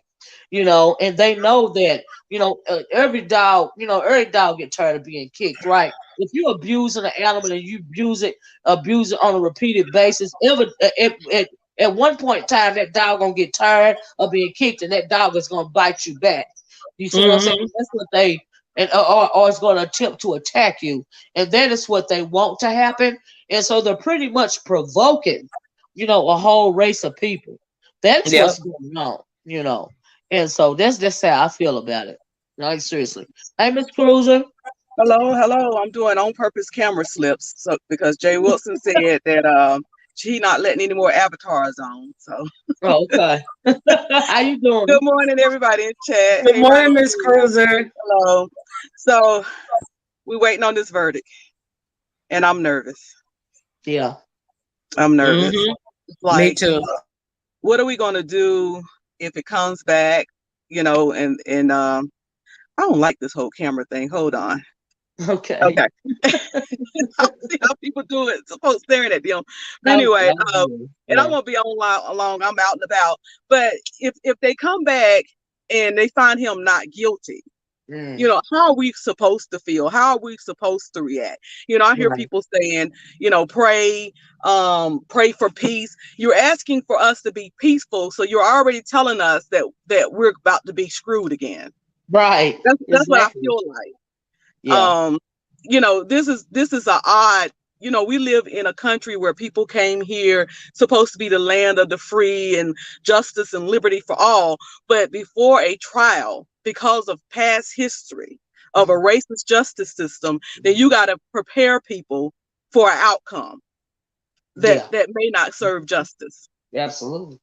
It's I'm trying real hard to stay positive today, but it's so difficult. Yeah, that's my issue. You want to think that they're going to do the right thing, but we're so used to, we know that more than likely they're not going to do the right thing, and that's what we were talking about earlier, Miss Cruiser. All of these states were preparing for the riots and protests if he is not given justice. If justice is not handed out to Chauvin, they are preparing ahead of time, calling in the National Guard in Minneapolis, stepping up, security in DC, all of these things to prepare people ahead of time for what we are already knowing what the outcome is probably going to be. So nobody is going to be shocked, really, when it comes to, is justice going to be served into this case? None of us are going to be shocked to know that no justice is not going to be served. We've seen it time and time again. If you can go into a man's house and shoot him dead in his own house and still get out of the wrist, what do you think is going to happen in this case? Yeah, true. And so I understand what you mean when you say you're not feeling too positive about the outcome. Nobody is, and so I get it. About the outcome, nobody. And then the thing that they tell you is to stay peaceful. Why would I stay peaceful when you tell me that a cop can just drag me off the street and put his knee in my neck and kill me for no good reason, and I should stay peaceful when I know it don't happen to any other population of people in the United States? That's absolutely right. Let me read this real quick, guys. Sis Wilcox says, okay, so we're going to tear the country up if he's found innocent, but not tear the country up for a little girl killed in Chicago. Just playing devil's advocate. Oh boy. I get what you're saying. Wilcox, that one thing has nothing to do with the other. Right.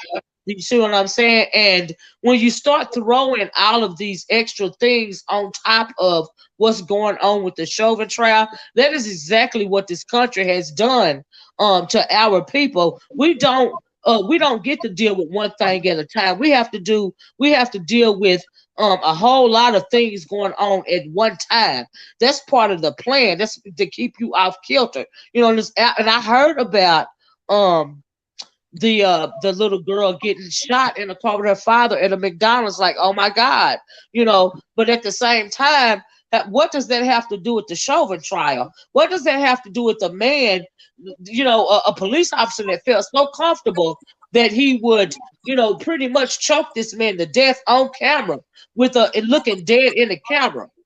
What does that have to do with what happened to the little girl in Chicago? And if that person was a black person who wrote that, you know, it's awful funny that people always, when you complain about injustices that are done to black people, and then somebody always want to bring up black on black crime, but when injustice happen to other races of people, they don't bring up crimes of proximity, because that's what it is. There's white on white crime, there's Asian on Asian crime, crimes of proximity. More Asians kill Asians, more whites kill whites, and more blacks kill blacks, because they are crimes of proximity. There's no such thing. I don't agree that the outrage should be the same. I think that the outrage should be greater when it comes to the case of the child. The outrage is just different. Do you see what I'm saying? I'm not saying one should be greater than the other. Because there are different levels of outrage that we're dealing right here. You're talking about the death of the 7-year-old baby at gunpoint because somebody did a drive-by shooting on a car at a freaking McDonald's. Okay, you cannot reconcile your mind. I mean, you cannot compare that to this black man being kneed in the neck by a police officer. No, there are different levels of outrage. But like I said, there is no comparison. In my mind, it's a far greater loss, you know, for a child to be murdered. Do you see? No matter the situation. I didn't say that the level of grief or dismay or anger shouldn't be placed, but why put these two things up against each other when they happen? There's no comparison. Do you see what I'm saying? Yeah. Also, in that, more than likely, whoever shot that child, justice will be served. They're going to go to prison. You know, but the difference is why we get outraged when it's someone who they are paid to protect and serve. That's their job. Okay, they go into a man's house, in his own house where he's at, shoot and kill him and get a slap on the wrist. But if another black man would have went into that black man's house and shot and killed him, he would have got life. So that's the difference. That's the difference. We don't have to be outraged because the justice system takes care of it.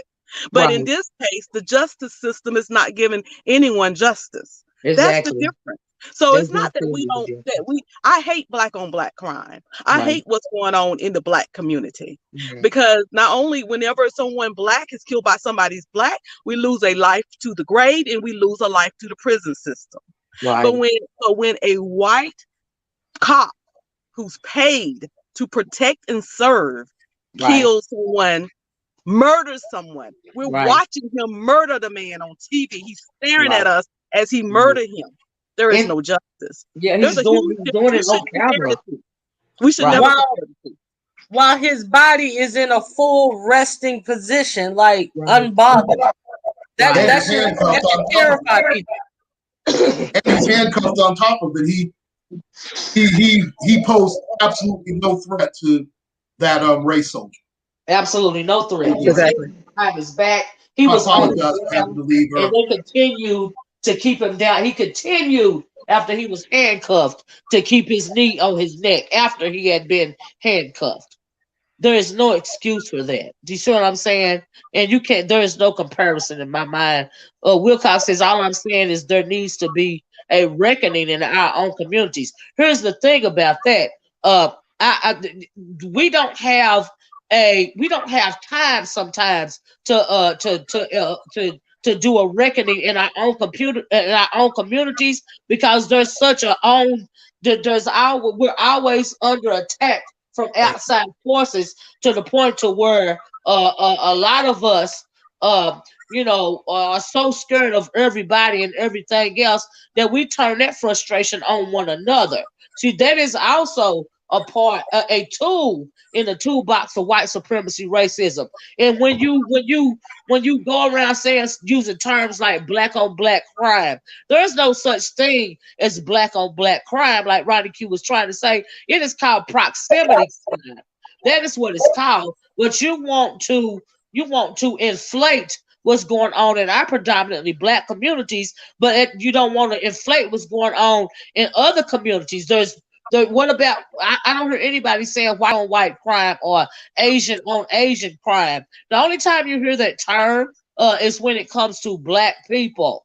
There is no more crime going on in our neighborhoods than it is in other neighborhoods. It's only our crime that is being highlighted and put on center stage because they want the whole world to believe that the black person is the most dangerous person, should be most feared than any other race of people on the planet. That is also a tool in a toolbox of white supremacy racism to make you think that every other race of people should be afraid of you. Exactly. And that was my point on that black on black crime thing. Like we can't chew bubble gum and walk at the same time. Now, fighting, putting whatever they said, why we should be a reckoning in the black community. Right. Fighting this racism is a reckoning for the black community, because when white men go to jail with no skills, low skills, or whatever, and they get out of jail, they're gonna get a job.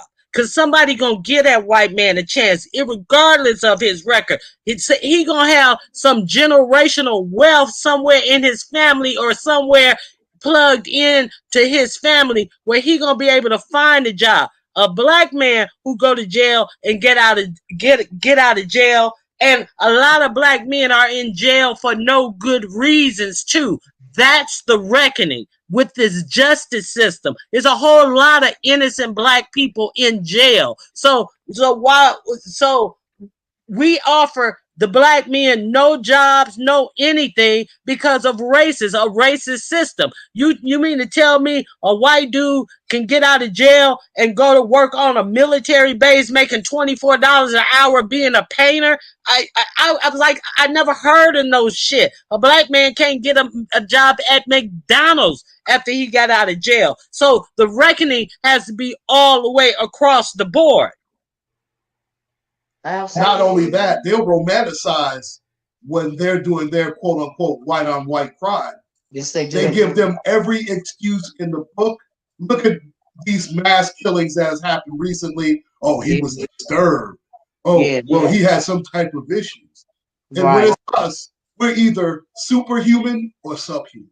Monster or monsters. We're superhuman or monsters. We're not human beings. We don't need. He was psychologically disturbed. They say that before they can take the police tape from around the mass shooting. Oh, he was mentally disturbed. Oh, he had to be mentally ill. Oh, something had to be wrong with him mentally. That was a diversionary tactic because we have this Chauvin trial going on, and we all saw this on tape, right? But why are we not discussing things? You mentioned the mass shootings, right? This is homegrown terror. That should be something, mentioned every day about how we combating homegrown terrorism. Do you see what I'm saying? You got all these people that, like they just shot up the FedEx the other day. You know, why aren't we talking about you're so worried about black on black crime? Why aren't you talking about these homegrown terrorists? It hurts them to their heart to call these crazy people homegrown terrorists. It is exactly what they are. They refuse to police themselves. They're only using us as a diversionary tactic. If we can make them look, if we can make black on black, quote unquote, black on black crime, if we can make that look worse than these homegrown terrorists, then people are not worried about what we're doing, how we're destroying this country. We can just keep the light, the shining light on those crazy black people over there. They're turning up the country when in our actuality that is not the case. We saw these crazy people storm the U.S. Capitol Beat me to it building. again. They were scrolling up walls like they were spiders or something, trying to get in the Capitol building and destroy it, trying to kidnap members of Congress, trying They to wanted kidnap to the lynch. vice president of the United States of America. Okay, if you can't even bring justice, you couldn't even put Trump on trial for insurrection. You can't even police yourself, but you want to over police us? That don't make no sense. And if you say we are committing black on black crime, if you're so worried about the black community, why don't you leave the black community alone so that it can police itself? Okay, and go deal with the real terrorists in this country. Because the only people that we are hurting evidently in this country is ourselves. So why don't we talk about that? There is no comparison. We're not trying to storm the Capitol building. We as black people know that they couldn't even say Black Lives Matter had anything to do with that because they know that we wouldn't have gotten 10 feet on the Capitol steps before we would have been gunned down. It would have been a mass shooting. They would have murdered us on the steps of the Capitol building. If we even thought about storming the Capitol building and trying to kidnap the vice president of the United States of America. Do you see what I mean by that? And you We had a wouldn't senator. have had a chance to scale the walls of the Capitol building. And you had a senator who actually said that he wasn't worried because he knew that those were good Americans who were storming the Capitol on the 6th. However, if it was Antifa or Black Lives Matter, he would have been worried. He actually said that. Now, why would he have been worried if it was Antifa or Black Lives Matter when these people killed a police officer, caused a police officer death, was beating police officers with rebel flags, flagpoles, baseball bats, squeezing them indoors, but he wasn't worried. It was saying to lynch Mike Pence, had pitched up a lynching thing and everything, and talking about kill Mike Pence, but he wasn't worried about them because he thought that those were good Americans. That's right. Yeah, We got to quit buying into the BS. At some point, some people start parroting what they hear on the news themselves to their own dismay. I mean, it's crazy. Yeah, it's crazy. And that's also why I refer to the media, and I use the acronym "Most Evil Devil in America," because they definitely perpetuate this crap. We're always the boogeyman. It doesn't matter. As long as you have that skin tone, you are a threat. You are a target. But if you're so-called white in America, it's fine. And we're tired of it as a people. At least we should be tired of it. Unfortunately, we have the Coon Dance Owenses of the world who, they have a symbiotic relationship with white supremacy. And we have to purge ourselves of those people. No, they think we have to purge ourselves of that. They think they have a relationship with other people, but you notice when Candace Owens' baby was born and she put out her baby pictures, they called it every kind of monkey, baboon, every type of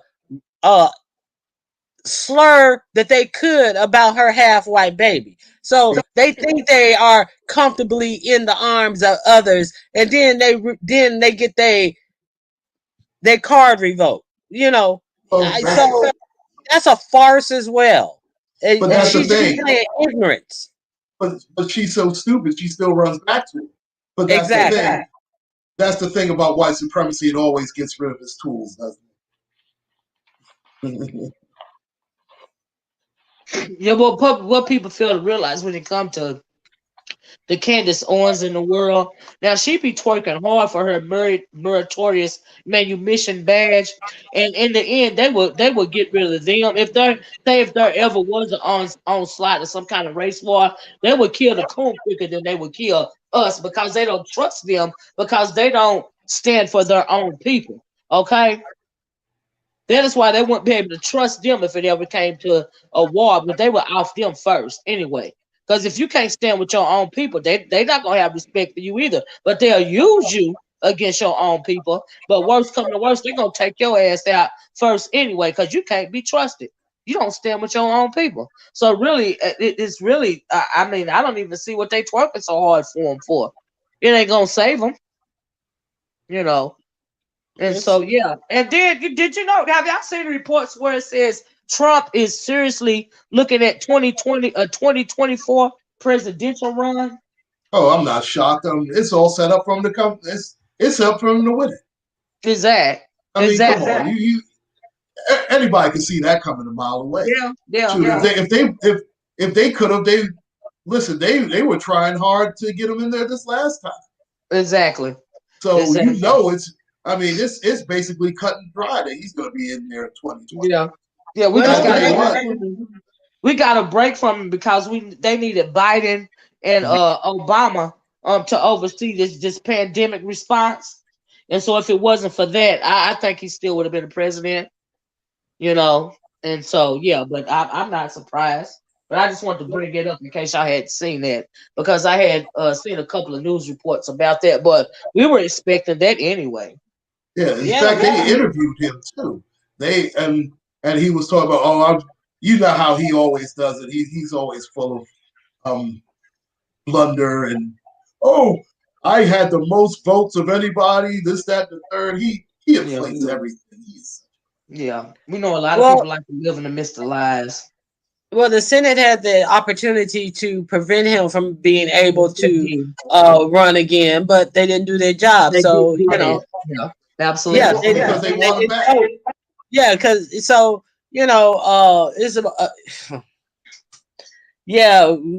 we have got.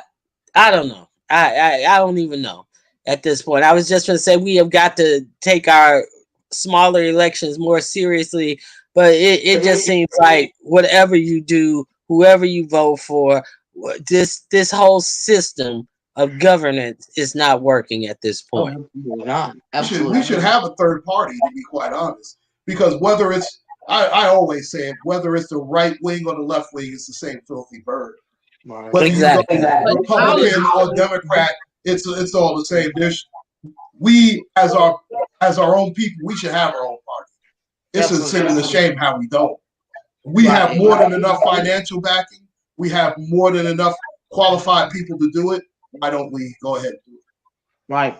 Well, look what Stacey Abrams did in the state of Georgia. They went to changing their voter laws because they are so afraid of black people, coming together for a cause, especially when it comes to the political stage. They are so afraid of that. They're so afraid of us getting our own party or starting to work together to the point that they want to further suppress the black vote in the state of Georgia. That's how afraid they are. It is only reason to realize the power that we have in this country. For a whole lot of reasons. A lot of people are, honestly scared to stand up and and link together. For a productive cause, because you have been mentally enslaved, you have been mentally bound to the point to where you believe the lies. You believe that your vote doesn't count when you clearly know that your vote does count, or they wouldn't try so hard to keep it from you. But knowing all of that, you still want to cower to the man. because you are afraid, and that is in part our fault as well. But like I said, you can't even totally blame some of us because we have so much coming at us at any given moment. A lot of people just want to pretty much log off or clock out of reality. That's why this sector over here is so popular when it comes to us.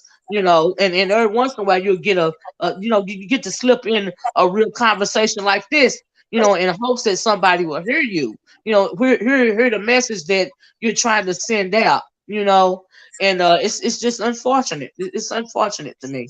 You got to meet people where they are. But as far as Trump in 2024, he just took a pause. He was just on pause because he couldn't handle this coronavirus response. They needed Obama and Biden back in office. That's the only reason why they're in office right now, to be quite honest with you. And so it's ridiculous. But as far as moving forward about the virus response, I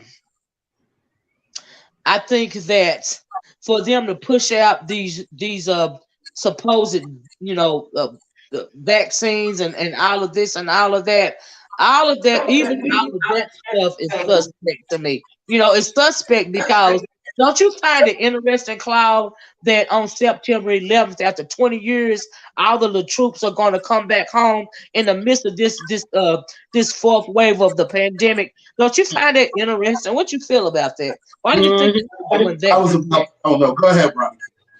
No, go ahead. No, I was actually about to say be careful because I don't want you to get a strike on your channel talking about the vaccines. I'm not even talking about the vaccines. I'm talking about the troops. But now you're talking about the troops. Listen, we already know that. First off, they should have never been there in the first place. For 20 years? First and foremost. They should have never been there in the first place. Remember, originally they were going after Saddam Hussein. Then it was Bin Laden.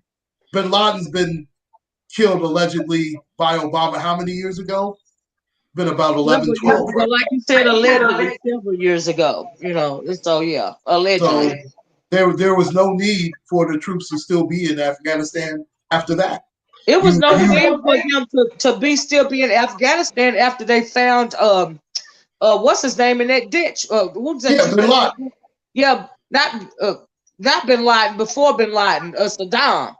Oh yeah, well, again, Saddam. Once you had gotten him, and that wasn't even the original. The original target was Saddam, but then it became Bin Laden.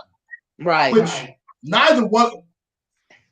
Let's be fair, neither one really had anything to do with 9/11. But I know that's another upload for another time. I understand that. But once those two objectives were done, they should have been out of there. But let's be fair, the United States should not have been in any war. The last war the U.S. had a right to be in was World War II because they attacked Pearl Harbor. Absolutely. Any other war that the United States has been in, they've had.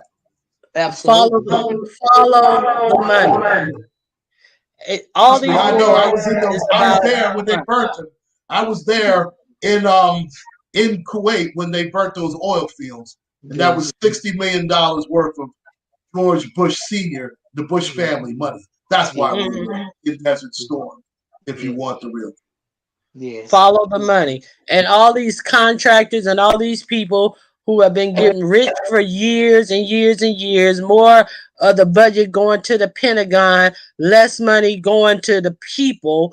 And this is what all these wars are about. Now they've been over there 20 years, spent all this blood, all this fortune, and they're gonna leave all that expensive equipment right there in the desert where we taxpayers have paid for all this, and we have gotten nothing in return but strife, stagnant wages, and more people becoming renters as opposed to homeowners, which creates a way for us to stay poor and not pull ourselves up and have some financial wealth to spread to our family members. This United States, as we divert our eyes from what's really going on, is really turning into a type of Hunger Games type of United States, Absolutely. where Absolutely. the richer are getting richer and the poor are getting poorer. Home ownership is at an all-time low, not because because of stagnant wages is one, and then the people who are trying to buy a home are being outbidded by these corporations, by these people who have pooled their money together and are buying houses at an all-time high. They're buying brand new subdivisions and they are not selling them. They're renting them out. They're out bidding regular buyers. So Right. you have a whole lot of corporations who owns hundreds and thousands of homes Well, that see, they're that's not the selling. deflection. Let me interject and just say this. Here's the issue. All this stuff that we're seeing concerning race, it is nothing more than a deflection, Ronnie Q, and you're absolutely right. You touched on something. See, the real war is not a race war. The real war is a class war or an Class economic war. war. All of this Yeah. other stuff is deflection. Even when it comes down to the military and it's 20 years after leaving Afghanistan, don't you find it interesting, Cloud, how you got the Saudis over there still talking about this building these nuclear power plants and all of this and all of that, when the whole time we've moved on from a nuclear war. Now they're into a biological war. So even Yes. places like over the Saudis talk about this uranium plant and this and we're only going to be able to produce uranium at 80% or whatever. We moved on from nuclear war. We're on to biological war, like I said. So even those countries are behind when it comes to the economics of war. We're moved past it. You got people like we got new warlords in the world right now. People like Bill Gates, they're the new warlords. Yes. Okay, Yes. that whole nuclear war and stuff like that. That's a thing in the past. They need to be building up their scientists and stuff like that if they're gonna want to compete, because they're no longer on that anyway. They can just put forth a virus on the world and have it wreak havoc. Do you see what I'm saying? That's what's going on right now. As far as that nuclear war and stuff like that, child, that's outdated. That's outdated like the world economic system. That is the reason why you have so much population control going on right now. We're dealing with world economy. We're supposed to deal with, I'm just saying allegedly right here, one world order. Do you see what I'm saying? Mhm. Why do you think why do you think we're dealing with what we're dealing with right now when it comes to this 19? There's a reason why we're dealing this right now. You And know? like you were saying, and the soldiers are coming back by September 11th. That bill SR 6666 Right, right. that's gone forward about public health They're gonna outruling any implement that. You're gonna start state seeing that. law. Absolutely. See, and people don't even know about this, and then they're gonna be surprised when uh a military person come in and tell you you have no choice but to take a vaccine, And, and it ain't vetted out, and and you'll be pay attention. fucked up, Can more you tell fucked me up. where the new FEMA camps are going to be? Tell me where Exactly. the new FEMA camps are going to be. These stadiums and stuff where they're doing these shots right now. Pay attention. That's where they're going to detain your ass at. That's why they're occupying these big stadiums and stuff right now. This is nothing but a test. People not even realizing what's going on. That's right, They, Natasha. One currency. We're in the midst, in the process of a new world order. We seeing it playing out in real time. All of this they other stuff, it's a distraction. That's all. That's all and, that's and going on. And we talking about FEMA camps. It ain't gonna be like no FEMA camps or FEMA trailers and all this type of stuff. I saw a video of somebody filming all these metal cages with toilets. They look like jail cells, and Yeah, in Nevada, and they're metal cages, and they have toilet in them, piled upon piled upon each other, hundreds of thousands of these metal cages, yeah, and don't you can say it's a yeah, conspiracy theory. I saw the people driving down the roads filming all these, and they were like, "What is this? What are these for? They're for you. They're for yeah. us." Do y'all remember that video that came out years ago before this pandemic? It was a wrestler.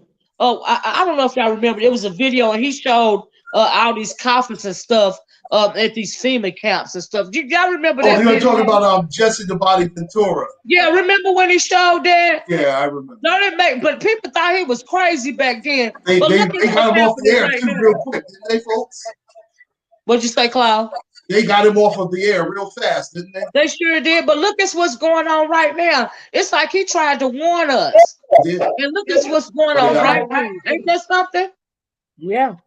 You know what? This was all foretold. Nobody wants to hear it. Nobody wants to talk about it. And that's the elephant in the planet.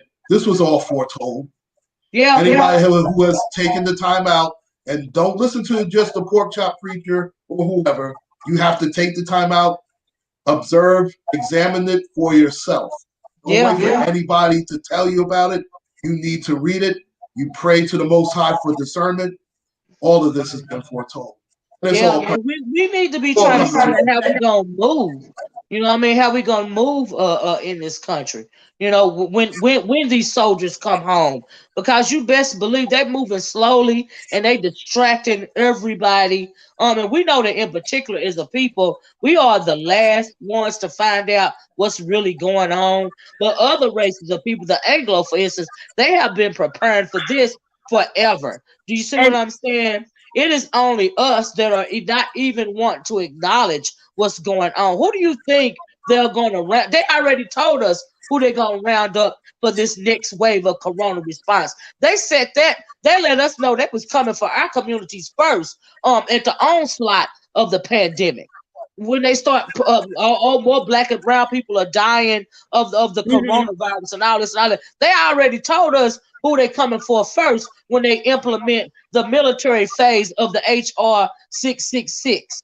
They already told us who they coming for first. We already know this, but we living under a rock and not wanting to acknowledge it.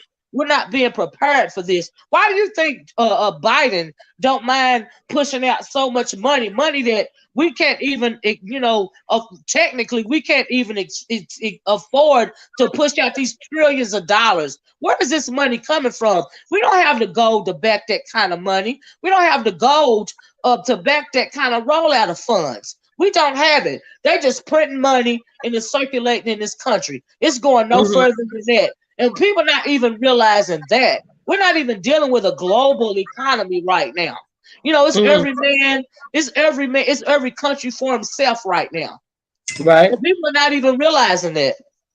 And Natasha Holiday, I think it was her who brought up a good point, who's saying about these rich people are building all these bunkers, underground bunkers. I was watching this builder who specializes in building underground bunkers for these rich people, and they're like real exclusive mansions, but the air filtration system, the water systems, and all this type of stuff is the most important thing that they concentrate on in these bunkers. They have water filtration and air filtration units that will allow these people to live underground for over 20 years. Yep. That coupled with the fact, did you know that there was I don't know if y'all seen this, that I seen this story one time, I might have seen it twice. There was a black man that he invented a machine that would produce water from produce water from air or something like that. And I seen it one time. I seen him talking about his invention one time, and I have never seen or heard from that man or his invention again. And why do you think that's so? He went to Houston during that flood, didn't he? He took his machine to Houston during that flood. That's a good question. Why don't you think we heard about that again? Yep. Haven't heard anything else about that man or his invention. Not one thing else. I heard of these two African high schoolers who did a science project where they could run a generator off of urine. How come now if two high schoolers can figure that out? Why are we going to buy gas for generators here in the United States if two African high schoolers can figure out how to run a generator off of urine? Right. You see, all these types of stuff, this shit is available to us, but we are prisoner to this economy that is using us until they get done with us. Right, right. It's not only us though. See, the thing is, they want to pit us against the Anglo as well. That's a distraction as well. You Yeah. see what I'm saying? They have always pitted the. There's a book. I talked about it before. The name of that book is called White Rage, and the Anglo doesn't realize that they are under attack as well from the wealthy. That's why our bigger Exactly. issue is a class war. They have always in order for them to keep the Anglo in line, the everyday Anglo, the non-rich Anglo, in order to keep them in line, keep them from being distracted from all the derogatory stuff that's going on with them and their economy, in order to make them feel superior, so that they can continue to soldier for Mm-hmm. them. They do Mm-hmm. that. They make them think that we are at war against them. They are superior to us, black people. When in our actuality, many of us are in the same boat. They are just falling for the okie doke. You got people Mm-hmm. like Trump inciting of working them up to a frenzy to the point that they will go against the Capitol building to charge and take down the Capitol building and try to overthrow try to kidnap the vice president of the United States off of a word of a madman. If he can whip them up like that, why would they be able to whip them up to think that we are the target? We are their enemy. We are trying to keep them from something, or hold them down in some kind of way. They are gullible. That's why so much domestic terror going on right now. Because these people really, they don't know what to think, if you think about it. And they have changed. The Republican Party has changed their agenda. Remember, they used to be for the wealthy, the tax cuts for the rich. Well, now they have recently changed their agenda, where they're trying to make a shift to appear like they are the working man's candidate. That's Right, their new agenda, to appear like they're there for the working man. right. And so they just trying to encompass more people in their party, where you for the working man. Why do you think Dr. King was murdered? Because he came to realize that, hey, I'm fighting for I'm fighting for, equality for my people, but I'm going to launch this poor people's campaign because I see the bigger picture here.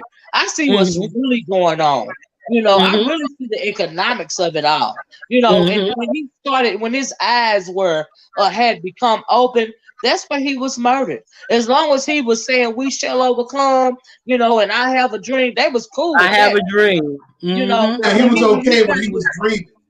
It was okay for him to dream. But then when he woke up from his dream, then yeah, it was a problem. And then when he spoke out about Vietnam, that's when he yeah, got killed. absolutely. He was waking up. He had woke up, and then he became a threat after he had woken all the way up. Because see, at first, before you get in the thick of things, this is what a lot of people don't realize. Until you get into dealing with, let's say you're in you've become accustomed to learning how to work within the system of white supremacy racism as a black person or a person of color, until you are up front, up close and personal, and dealing with it on a day-to-day basis. It's all a romanticized notion, but when you finally get into the trenches of a thing, you really get the big picture. You really get to see what's going on and how you got to move. When you realize how you got to move, then your mindset totally changes. A lot of our people, unfortunately, we never have a up close and personal view of the destruction and how demonic the system of white supremacy racism really is. So we still have a romanticized notion of a revolution. Do you see what I'm saying? We failed to transform. We failed to grow from the civil rights movement. We became stagnant because they start killing our leaders, not knowing the fact that we don't need a leader. We need to grow. We need to evolve. But because we didn't have a leader, it scared the heck out of us because they kept killing them and we became stagnant. That is the reason why we haven't grown any closer to any revolution than we had been since King.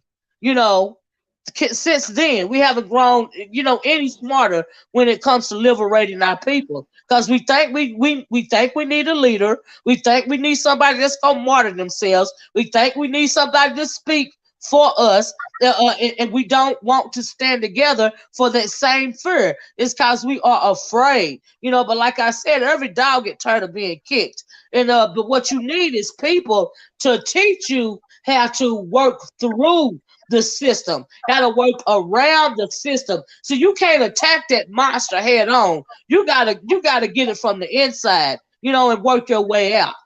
You can't do that from the head on. You can't do that straightforward. That's not going to work for you. See, they didn't attack us straightforward. They didn't attack us, head on. Not really. They distracted us with stuff like the civil rights movement, but they attacked us from within.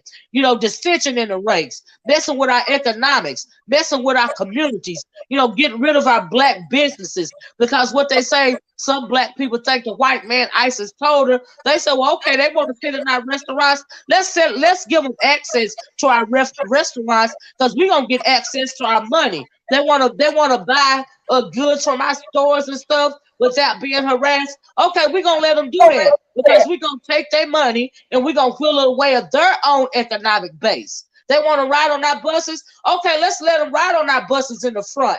And then we'll get rid of that. And because all the black folks want to ride on these white buses, because now they can sit where they want to sit, that'll get rid of the black bus companies. You see what I'm saying? Let's attack them from the inside. Yep. If you really want to hurt somebody, you get them from the inside out, not the outside in. That don't work. And that's one of my points about segregation. People look at segregation like that was a victory, but segregation was like really the end of segregation. I'm not saying segregation being treated different than was good, but there were some real bad parts to the ending of segregation, because instead of integration, there should have been separate but equal. If we could have fought for that, we would have been further along in our communities. We didn't need to be integrated. That was the destruction of our communities. We should have been fighting for separate but equal, so that we can make our community stronger. That's what we should have been doing. Exactly.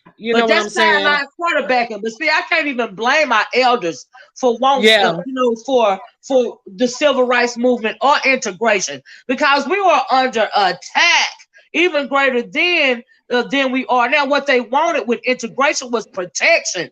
Okay, at one point in time, these Anglos could run up in your house and pull your husband and your sons and your daughters out and do whatever they want to do to them. They could snatch your black woman off the street and rape her and push her out the car or kill her, and nothing was going to be done about it. Do you see what I'm saying? They do whatever they want to do. The same thing to your husband, whatever they want to do. Whenever they wanted to do it, come in your community and wreak havoc and destruction in your own community and go back to their community and won't ever have to stand account for anything. And so, they felt like in the civil rights movement, they were fighting for their lives on a different level, like literally fighting for their lives. And that's what they were doing. So you can't blame them for the civil rights movement. I don't. I don't blame them, but I just see how the bad part of us not having our own, because like they say, what they say, Mr. Jones' water is colder than Roscoe's or something like that. And that like ruined a whole lot of unity, and it took a whole lot of wealth out of our black communities until we have diminished into nothing. We didn't know. Our elders didn't know. They didn't realize. They didn't realize at the time. They was just fighting for their life, literally fighting for that. When you seeing, can you imagine going down the street? You walking down the street and you seeing your protesters going on, right? The civil rights protesters. All of a sudden, you seeing dogs eating away at people's insides because they peacefully protesting. Can you imagine the amount of trauma that is going on within your head, you're going to do anything you got to do. Your fight or flight has been triggered, and you're going to do and say whatever it is you got to do and say in order you to flee from that fear, from that imminent danger. And so I think that the civil rights movement was in direct response to all of the suffering that was going on in our communities back then, and I think it was an appropriate response. We just didn't realize that they were pretty much just they were just morphing into another form of oppression. We didn't realize that because we got so much stuff coming at us at one time. Even it's still to this day, we got multiple things happening at one time in our own communities, and they are always morphing, and they like shapeshifters. They change 10 and 12 years ahead of time on us. That goes back to what I said about when they were talking about the uranium and these nuclear power plants and stuff. They done shape shifted to biological war. It's just all kind of old evil stuff going on at one time, and it's hard for the everyday person to keep up. Especially Black people. Now you can make a case. Now you can make a case that it's more dangerous now than during the civil rights era. Absolutely. You can make an easy case that it is much more dangerous right now than it was back in the 50s and 60s. I agree. You know why? Because they don't even have to touch you nowadays, Cloud. You're absolutely. They don't even have to touch you. Look at what we're dealing with in this country right now. They don't have to touch you. They don't have to come to your community. They don't even have to come to your country to launch an attack against you. All they got to do, honey, is put it in the air. That's it. That's all. Air, water, or food. Yeah, air, they're water. Doing a good job. They're doing a good job of that. Look at all of the chemicals that are put in the food right now. Yeah. I mean, it's a. You know what? You almost have to wonder: is this turkey? Is this ham? Or is this a science product? Yeah. It's ridiculous. I used to hear a lot of people saying. Some people used to say that, especially if you're a hermit or a person that live in the mountains and stuff, right? Because I live around people like that. A lot of people think up in the Appalachian Mountains that if you don't kill it yourself and you don't, kill it and clean it or grow it yourself, it's you can't trust it, basically, right? But when it comes to today, big pharma, that they put chemicals in the feed that you got to feed your pigs and your hogs. You can't even trust it, even if you kill it. Even if you like killing a deer or something, you can't even trust that when you clean it because you don't know what the deer is breathing in. You don't know what's in the grass that the deer is grazing on. You can't even trust the food. You can't trust the rain. You can't trust the rain. That's water in the right? You can't trust the fish that you get out the water or nothing. You don't know the chemicals that they putting in it. You can't even trust that. That's crazy, right, Roddy Q? Yeah. And then they made all the plants seedless. So you can't even save your seeds and replant from your own seedlings. You have to go back every year and buy more seed for your harvest. That's taking more money out of the people's pockets, farmers and stuff. They have to go back year after year to buy seeds because they can't harvest seeds from their watermelons and all this type of stuff. The only seeds that you can basically harvest is from a potato. Yeah, and it's against the law if they catch you using certain seeds. There are only it's illegal. Sure is. Yeah, it's illegal. You can go to jail doing that. And you know who that law came into effect under? Who? Obama. I didn't even realize that, but I'm not surprised. And if you have a garden over a certain size, you're not allowed to have a garden over a certain size too. Right. And my grandmother had a garden. It was bigger than her house. I mean, the garden was huge. She called that her garden. Right. Thanks, loyalty and love. Say great live, Miss Olivia. Thank you. But yeah, you're right about that, Ron. There's so much going on. You can't trust nothing. Not even if you go out and catch it and kill it yourself or grow it. You can't trust that either. They got a plan for that too. That's what I meant by all this shape-shifting that's going on. That's exactly what I meant by that, Ronnie Q. So yeah. Did Did you try to melt that snow when they had that polar vortex? You had snow in Tennessee, didn't you? Yeah, we had a little bit of snow, but no, I didn't try to melt it or anything like that. I just stayed And, in the house.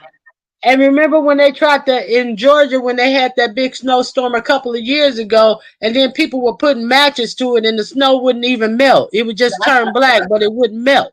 Yeah, I saw So those how can videos. you? So how can you trust the water that's watering your plants if this is what's coming from the if the atmosphere is uh creating this type of moisture? Yeah, it's crazy. You're welcome, Cloud. Cloud said, thanks so much, Auntie, for allowing me on your platform. And I apologize for abruptly leaving earlier. Take care, porch watching. Don't worry, Cloud. You're going to have a good day. You know, you got to take care of the missus and her mom. Thank you, Cloud. But yeah, you're right, Ronnie, I too. thought so. It's just so much going on. It's a lot going on, Yeah. and that's why I just see like the setup is for it is not black and white like you said. That's the distraction because the whole setup is Yeah. they using the poor whites to Yeah. to to take our attention away and stuff Mhm. while they just collecting everything, buying up all ownership of Look at Bill houses Gates. and Did you this, hear that, about and the all other. those? Did you hear about all those thousands of acres of land that Bill Gates has brought in this country and in other Yes, countries also? He ain't doing yes, that for no reason. He's doing that exactly, for a specific reason. exactly, and it's making and I just wanted to make the point that these people, these rich people who are pooling their money together and buying up all these land, houses, and everything, it Yep. is making it impossible for regular people, Yep. not poor people, just regular working class people Yep. to get a That's right. foothold to get out of their situation. So That's right. this is all a slow process that's Yep. being done, and Yep. you're not going to have any control over a lot of aspects of your life because you're not Right. going to have any wealth, any Right. money. Right. You're going to be a Right. slave to the ones who have. Right. You're absolutely right. And Why do I you don't think know that? And how far another they're going to reason, take it. another thing that's interesting to me is do you remember when they killed Gaddafi when Obama ordered the execution of Gaddafi Uh-huh. because the Gaddafi wanted to change the whole world banking system to go from to go towards the gold denari is because Uh-huh. Africa we have because on the continent of Africa is the largest concentration of gold. The reason why Right. they had to get rid of Gaddafi is not because he was a warlord, it's because they knew that he was onto something. You have to have something tangible to move your economy with. And it's not Mm-hmm. paper money, It's it's not gold. paper. Yep. It's gold. But see, they learned from that. They shape shifted away from that. When they realized what Gaddafi was trying to do, and people were actually considering not only Gaddafi, other countries were getting behind Gaddafi, right? Behind the gold denarii and stuff like that. After they realized that people were actually other countries were behind him, they went from that to rolling out another form of currency. And that form of currency is called Bitcoin Bitcoin. all those things like that. So you won't have to rely on stuff like gold. You know, when it Mm-hmm. comes to your financial banking system, they morph into something else so fast to where you can't hardly keep up with it. Yep. But that's why Gaddafi was killed because of the gold. They said, "Oh, well, this is never going to happen again. So we're going to implement more. What do you call it? More computer based funding. What am I calling the world based these banking systems that only exist on the World Wide Web or something like that. Bitcoins and all of this and all that. You know, these big tech companies and people like Bill Gates, they got more power than the leaders of a lot of these countries do. You know, Bill Yep. Gates probably got more power than the president of the United States of America. Mm-hmm. Any given And president, he got and more then power. they try to pacify you about what he's doing and what he's giving and all this type of stuff. Bill Gates is diabolical. Oh, yes, he is. Oh, yes, he is. And he worships under that. He's a Satanist in my opinion, because his Lord and Master is a Brina Abramovic, that witch. I don't know anything about her. I remember you talking about that. Her and so you were talking about Now three people who worship under him. Google her. Google Her, I Abramovic. mean. Yeah, Okay. Google her. Yeah, that's who And you were talking he about three follows. other people who worship under her. I I think know you were talking Jay-Z about used somebody to. who recently died was worshiping under her too. I don't A even big remember name. who recently died worshiping up under her. So Bill Gates and who else? But I don't know who. I know Jay-Z used to be up under her. Till Beyonce came and snatched him away from up under her, and she got mad and she put out all this bad press. Out all this bad press out against Jay-Z, trying to say he promised her some money that he didn't give her because of Beyonce, when actually he gave the money to her corporation. She was mad about that. She done had her foothold into a whole lot of stuff that's going on right now. And now she got Big Gates, Bill Gates. I said Big Gates. Bill Gates pretty much pushing forth this demonic agenda. That's what she doing. Yeah. So it's crazy. It's nothing nice. Bill Gates is nothing nice. No, he got more power than the president, like I said. Truth be told. And so it's just crazy. But I'm gonna have to look her up so I can further discuss this, because it's real interesting. Yeah, look And up. That guy he used to be on her. They took his whole channel down talking about her. What was his name? His name was oh man, I can't think of his name. He was pro-black. They said he was an FBI agent though. He used to be on her all the time talking about her. I can't think of his name. Tall guy. He was always speaking. What is his name? I can't think of his name, but they took his whole channel down. I know you would know who I'm talking about. If I could say his name. I can't think of him now, right? Q. But he got several videos when it came to the black community. Dang, what was his name? He always used to make video. He made a lot of videos talking about her, and then he made a lot of videos talking about the children, human trafficking and stuff like that. What was his name? He started out on Facebook. I can't think of his name. Right, tall guy. I don't know. I don't know.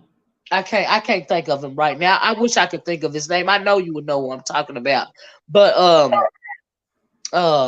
yeah, you can pull Abramovic up on YouTube. Not Young Pharaoh. He was in that crew over there with the Young Pharaoh and him around and through there. Is it Black Child? Is it who? Black Child? No, not him. It's not him. What was his? He was tall, y'all. He always with an ankh around his neck. What was his name?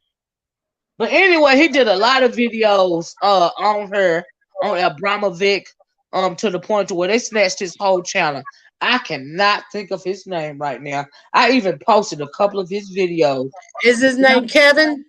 No, it's not Kevin. Excuse me, Miss Olivia, but I know you have Jay Speaks blog, but you have a Jay Speaks live too, in all caps, saying drop the link. Not please, not this. Drop the link. I don't care. I don't care. Now, it's another thing about this Bill Gates thing. Like, he was big prior to this shutdown we've been in. He has been big on top of talking about depopulation, yeah. And his father was a eugenicist. Yes. And the continent that he says that needs depopulation the most can hold more continents in it than and still have room to breathe is Africa. It's Africa, absolutely. Yeah. Now he also is working with this company that created a chip that once you get vaccinated is in the vaccine that you can run a smartphone in front of it and tell what vaccines you have. And now you notice that, like and I talked about this a long time ago, and you notice now, when you get on U.S. airplanes, they're gonna make you have a vaccination. What do they call it? Passport, a vaccine passport. A vaccination card. They're Yeah, trying to make that pass laws where your vaccine card is going to be mandatory, like it is over there on the continent of Asia. You know, and if you yeah. don't have that card, Mhm. you're gonna not be able. You're not going to get any types of services. You won't even be able to go in grocery stores and shop, Mhm. travel, or anything. And And the like first I said, the troops are coming home. No, September 11th. So and just and the think about it. first thing, the first line is to make it, feasible for you to think like, oh well, I can see you don't want to, take No, I'm not the talking risk to about you and have it. Farrakhan. I'm sorry, Ronnie Q. I'm not talking about Farrakhan either. Farrakhan is You, still online. They're you still don't. trying to help me figure out whose name that Uh name huh. that black guy used to do those videos. I cannot think of his name. That's gonna drive me crazy all day. That's why You're he not can't talking do about Dick Gregory, are you? Dick Gregory dead it. though. No, not Dick Gregory. No, no, he's not even on that level. He was just a guy. African centered. He was more conscious. He was more in the conscious community than anything. I cannot think of his name. Tall guy. Um. mm. And it's not that Phil dude. No, it ain't Phil. Not him. I'll think of it later on, and then I put on the community wall or something. Yeah, I can't think of his name right now. He's been off here for a couple of years. He always used to be going at Abramovic, especially when it came to stuff with the children. He was always speaking, like the conscious community conversation and those types of things. He would do. Mhm. He does. He was that type of platform. I cannot think of his name. As soon as I say his name, I know you don't heard his name before, but I literally can't think of his name. He's been out so Yeah, long. But anyway, go ahead, girl. yeah, they're just trying to make that vaccine passport seem more palatable by saying it's for travel, and Right. it's gonna, like you say, it's gonna spread out to, oh well, you need to go to grocery stores, you needed to go everywhere. Mhm. You Yeah. know, it's just like, a lull, lulling you into this. Yeah. Yeah. Yeah. Yeah. I And think they're gonna roll it out. I think they're bringing the troops home so that they can enforce this. That's what people was talking about martial law, a form of martial law, and then they stopped thinking about it. They stopped talking about it. Not Brother Polite, not Grandmaster Jay. But he was around before Polite. He was around before Pharaoh and Grandmaster Jay. And all of that, y'all. I don't But know who that is. they stopped talking about what was I talking about? Martial law. They changed the narrative, right? And Mhm. so, but now they bringing the troops home all at one time by September because they have another agenda at play. There's something else at foot, and I just want people to pay attention. Why have all of a sudden you got to have all the troops out there by September 11th? Okay, come on now. After 20 years, everybody gonna leave. Okay, all right. I agree. It don't even sound right to me. And I think that they are going to start, a form of martial law when it comes to the vaccine. Like I really, that's why they keep relaxing all of these restrictions. People, a lot of people are not gonna, keep up with their mask. Look what happened at the what do you call it, the spring break. All of this fourth wave is coming up.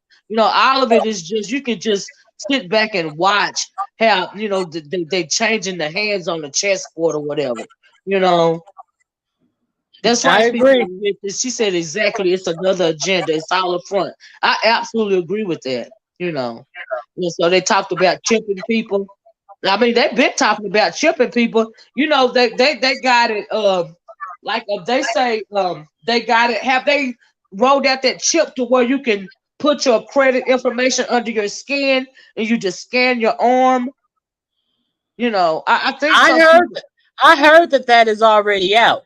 Yeah, I think in some places they're already using that technology. I know instead of having like those identification cards when you're working at these tech companies and stuff. Then all you have to do is scan your arm or your retina or something like that, and they're going to be able to identify you. So yeah, that technology is already out. It's not widely used yet, but it's already out. And so yeah, it's crazy. Yeah, It's it's crazy. crazy. Yeah, these Yeah, tech people are running the. You're right. These tech people are running the world. yeah. Think Not about it, to the point the where they United want States, to the run world. people. Yep. And so a little while ago, I think, what was it, at the BET Awards or something? Um, to where they had Professor Griff. No, not Professor Griff. Not him either. Not Steve Steve Coakley, Coakley. Not Bobby Bobby Hemmett. Hermit. Nope, not none of them. And so, I forgot what I was getting. Did y'all? They're rolling out. They had this AI rapper or something like that. And did you see that? It was on. I seen it on YouTube going down my stream. I didn't feed too much into it. I think Lovely T was talking about it or something. They had this AI thing talking about it want to go up against Jeffrey Charles or Charles, whatever that makeup guy name is, and all of this and all of that. It was real creepy, but they want to roll out this AI technology. We already done see the movies about artificial intelligence. They want Yep. to integrate the artificial intelligence integrated into us. They want to turn us into the Borg. Star Trek told us about the Borg decades ago. Do you remember that show? I don't even know if you've seen that. It was an episode on Star Trek, and they called these people were called the Borg. They were AI. They weren't necessarily human, but they all worked as a unit, and they called them the Borg and stuff. We are Borg. They had like one mindset, for lack of a better word. It was just crazy. They want to turn us into to the Borg. That's what they want us to do. Just like ants working to one goal. And Yeah, what would be the one goal?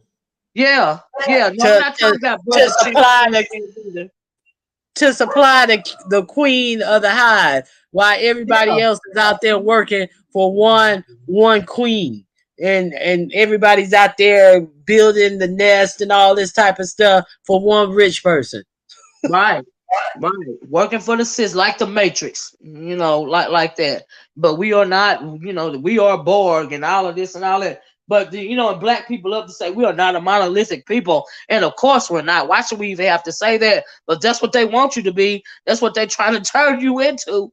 And so, yeah, worker bees, worker ants, like Season of the Witch said. But no, y'all, I'm not talking about Sanchez or Choke. No joke, not talking about them either. I wish somebody would just say this man's name before I got off here.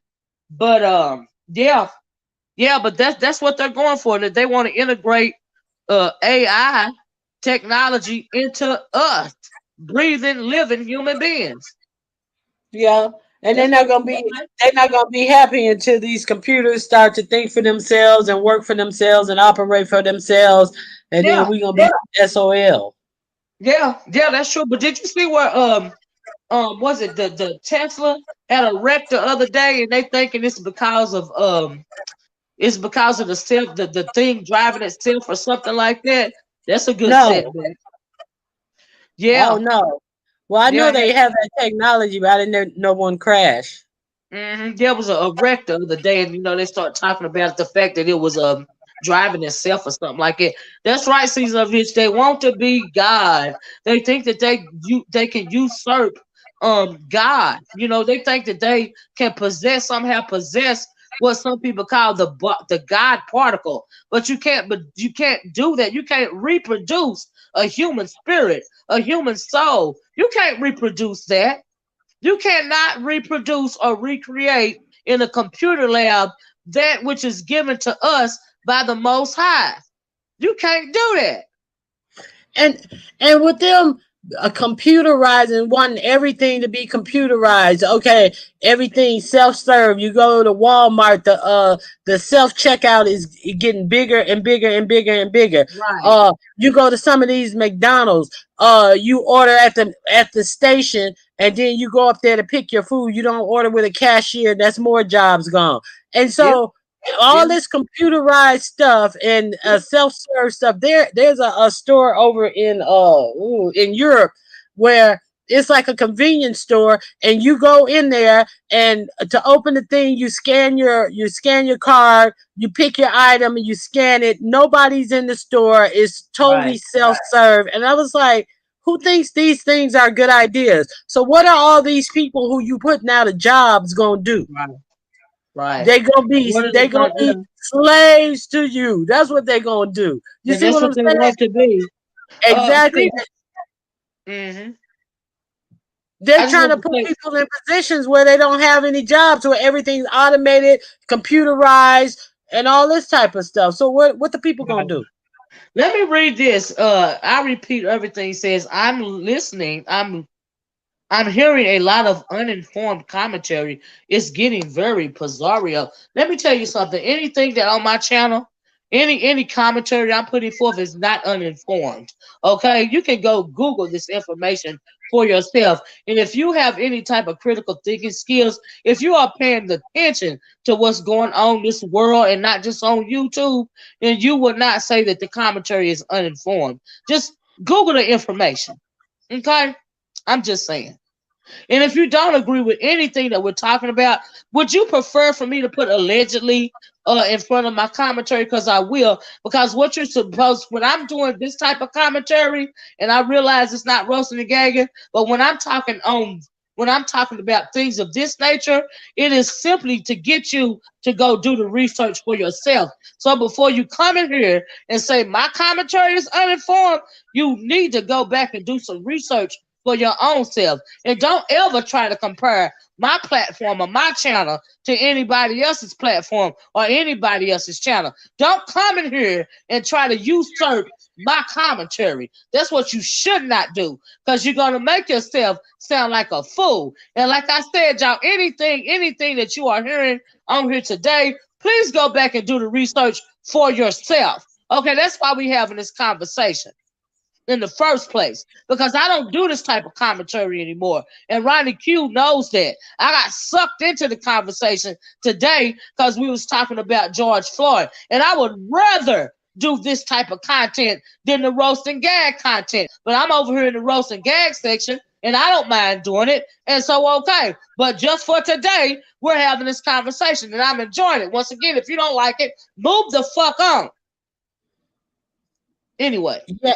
Yet I noticed they didn't put any informed information in the comment section other than they go to Pizarro's channel. So how uninformed could they be?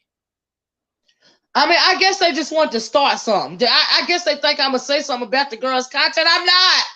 Her content is her own. I'm not worried about nobody else's content, especially when I have this discussion right here. You know, they want to pit people against each other. Don't try to pit me against nobody when I'm having a goddamn conversation that don't have a motherfucking thing to do with beef. Grow the fuck up or move the fuck on. Don't play with me.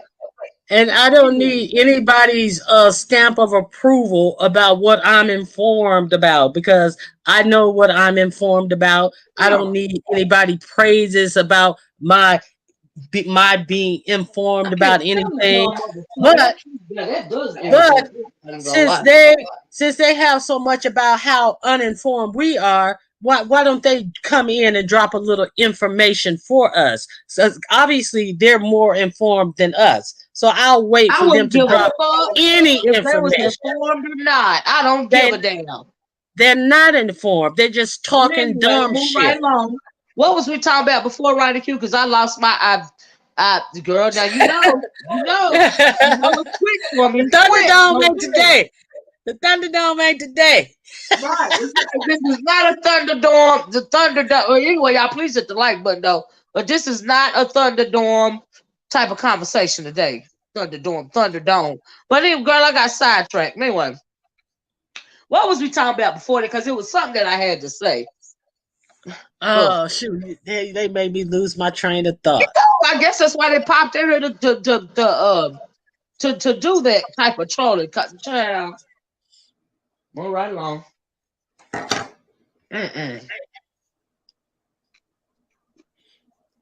Thank you, But, Jewel. but we Jewel were talking Piper. about how like everything is automated in the Oh stores yeah. and where the people gonna Yes. work. Yes. AI. We talking about AI. Uh, Yes. no, I haven't seen any update on the trial yet. Season of the Witch. I have my I'm sitting in front of my television. The sound is down, but I'm waiting for how they'll do the breaking news sort of thing, but I haven't seen any of that yet. Season of Witch. So no, I'm assuming they're still deliberating, and so yeah, but no new news yet, y'all. And so yeah, they want to short circuit the energy. Sure did, Chris. But we back on text, and we were talking about AI, but there was something that I was trying to bring up, and I totally lost my train of thought. Um, I almost had this man's name come out of my mouth, girl. the one that the black guy that I was telling you about that used to do all the commentary. And you can't get it. I can't. His name is it's rising to the surface, though, child. It's rising to the surface. Oh Lord, oh Lord, Yeah, and So then that is a good point. I've seen a couple of people mention Walmart and how we have all the Thank you, Kim. Kim, how we out have we're seeing more and more self-service stations in the Walmart and places like that.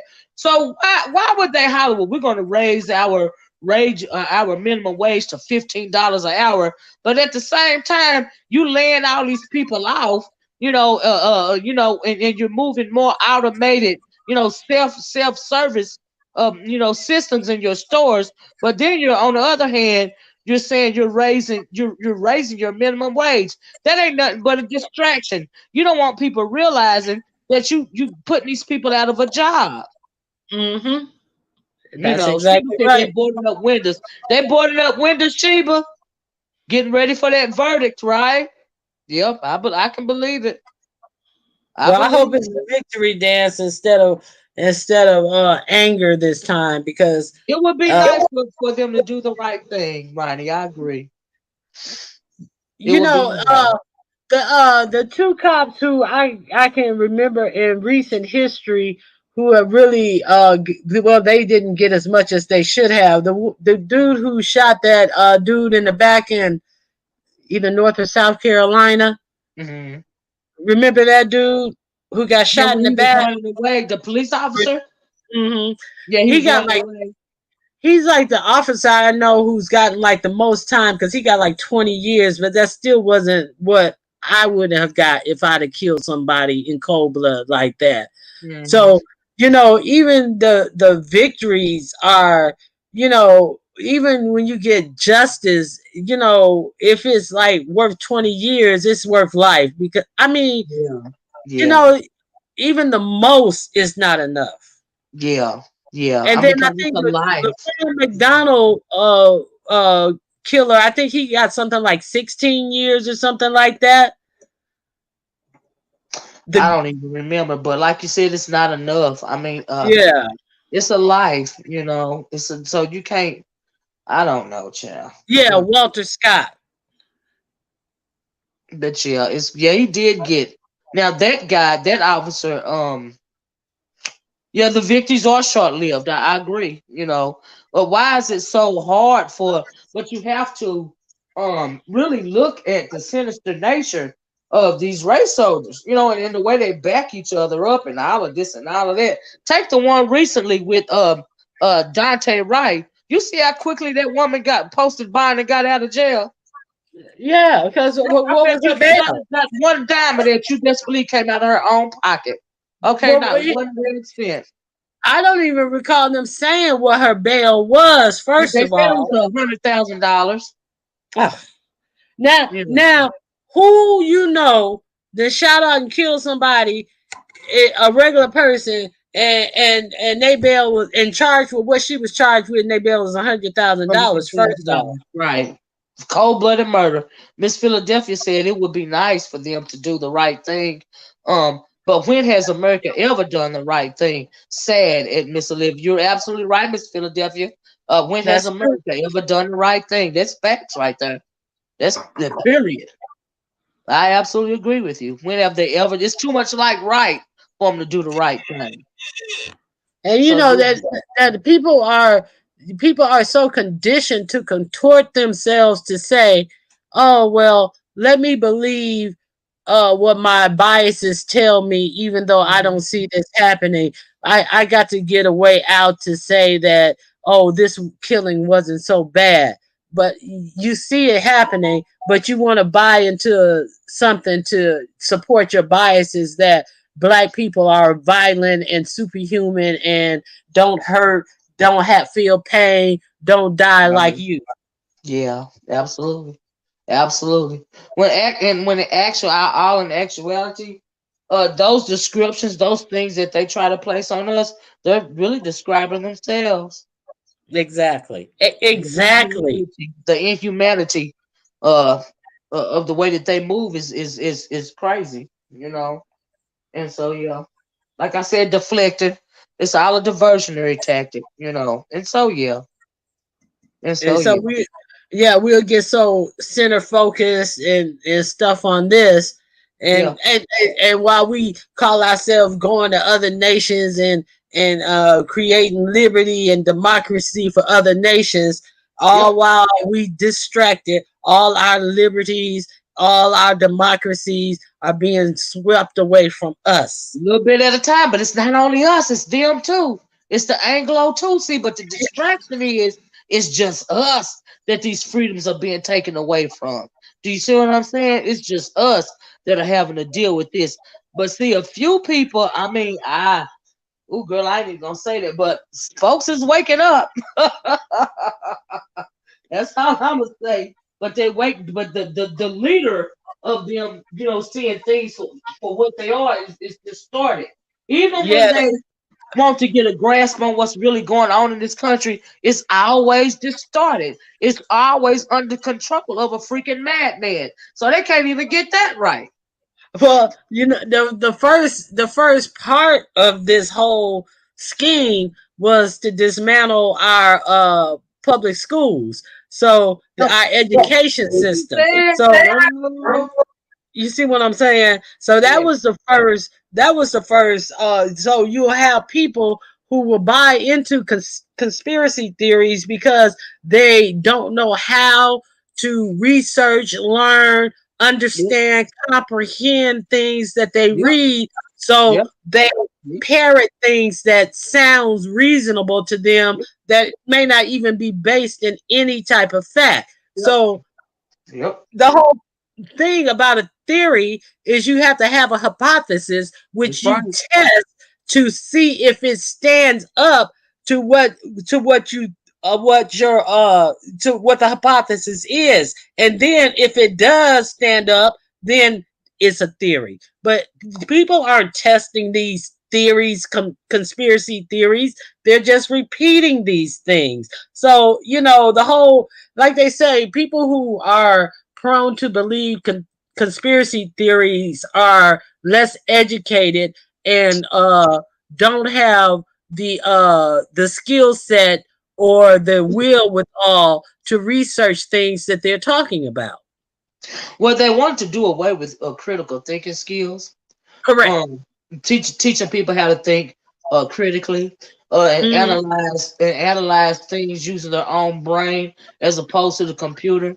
What they're doing today is teaching our kids to be totally reliant on a computer as opposed to critical thinking skills. You know, it's just like in school. I remember as a little girl, we used to have to learn how to read on a we used to learn how to read a clock. You know what I mean? It wasn't digital. What do you call those Yes. clocks? It was like analog clocks with the Yes. the 12 to 6 and the 6 and the 12. That's how I learned to tell time, right? Now you Correct. got digital. A lot of kids don't even know how to tell time on the clock. You know, a lot of Correct. kids don't know how to count money. You know, if they don't have Count that change. yeah, if they don't have the computer, like what do you call it? Not the computer, but Calculator. the, if they don't have the calculator, they won't know how to count their own dang on change. They don't know how to round up the coins, you know, and round up, you know, to the dollar. You know, they don't know how to do that. If they can't type it in on a calculator or their computer, they are at a loss. They don't know how to read time if it's not digital. They don't Uh even huh. because we are walking around with our cell phones. we don't know anybody's phone number anymore. It's hard for me I don't even have to take time to learn nobody's phone number anymore. Say you're out somewhere and you get lost, you You don't don't know even know nobody's the phone number. person's number to call if your phone died and you don't And, have look, your charger. and remember how many phone numbers we knew by heart? Mm-hmm. Just numerous of people's numbers we knew by heart. Yeah, absolutely. And I don't know nobody's number no more. I'm not even gonna lie. they don't even teach cursive writing anymore. Right. They don't do cursive anymore. You're right about that. You're right. In a lot of schools, they do not. Yep. I told my daughter I didn't have no cell phone when I was growing up. I had to clean up and cook. I know that's right, Nikki, baby. I know that's right, child. Yes, that's right. Cursive is no more. How you gonna sign your name? And you And it's can't write in a cursive. lot of times nowadays you sign your name on the computer. Anyway. So you don't need to do cursive anymore. What about the simple act of writing?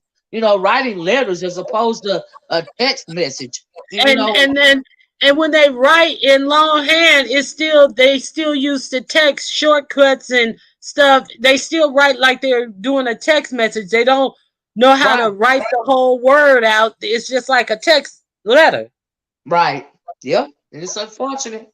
That's why you have to, take it upon yourself to do what the schools are not doing. It's not just the public schools, that are doing that either. They teach stuff like coding and what is the other thing that they do? They do the coding these days. They're big on the coding and the what do they call it? What do they call it? Everybody's always talking about that. Oh, what do they call it, Ronnie Q? I don't Um, know. Is somebody saying car catalog? Not that, but they call it programming, the Programming, coding, and all. robotics. It's called they got a whole school for it. I can't think of the name of it. Um, oh, what do they call it? They always talking about it over there in the manosphere. Oh, Um, I don't know. I don't know. STEM. I Thank never you for go the there. word STEM. They're always talking about STEM these days. Oh well, STEM. STEM is that's a scientific. That's the curriculum to go into the sciences, though. Right. But Yeah. it's more technology based, from what I understand.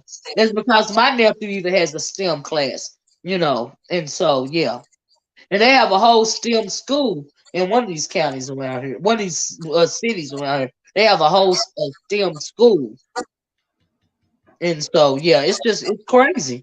Well, you're It's no right because longer that's more for engineering and that type of stuff. So you're right. Yeah, yeah, STEM is more geared toward engineering and all that. Yeah. yeah. They have a whole STEM school, like I said, in one of these cities around here. And so yeah, it's a lot going on. And you have to be accepted into that school as well. It's a public school, but it's a public STEM school. And I was like, Uh-huh. oh, okay, all right. But they have STEM classes in the schools and these days as well. But they got a whole school that does nothing but STEM learning. I one of my friends, his daughter, she was in the STEM program in high school, and she got accepted into UCLA right away. They were recruiting her when she was a junior in high school for their STEM program. So I didn't know what you were talking about specifically, but when you said it, I was like, oh, okay, I know what you mean now. The STEM, yeah, they talk about it a lot over there. But yeah, like I said, my nephew has a couple of STEM classes in his school.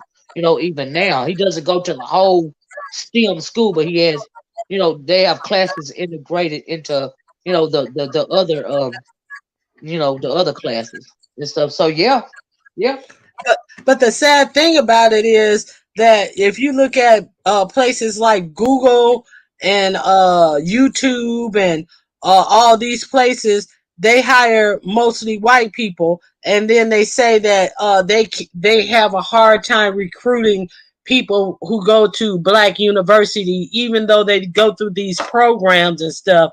they don't recruit black employees at these tech companies. So these Okay. tech companies are mostly run by whites. And so, even after you, it's just, Yeah. that's just how it is. You know what I'm saying? It's Yeah. it's just sad. They act as if, black people don't get a grasp of this technology when black But people they do though. They are. don't. They might not want to hire them. Mhm. These kids these days, Uh-huh. especially all of these kids because they come into the world working on working with these iPads and stuff like that. Myself, like I been telling y'all all the time. My nephews can program my TVs and my phones and my computers better than I can. And neither one of them is like even 16 years old yet.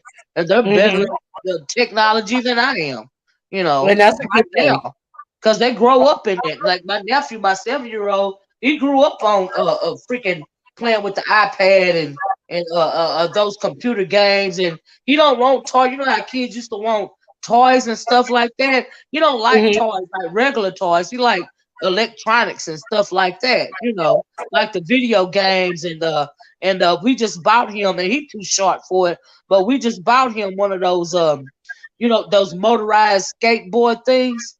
He likes stuff like that. He graduated from the hoverboard to the he had a hoverboard at first. He got turned with that. Now he's 7 now, and now he on to the dang on those motorized scooters and stuff. He likes stuff like that.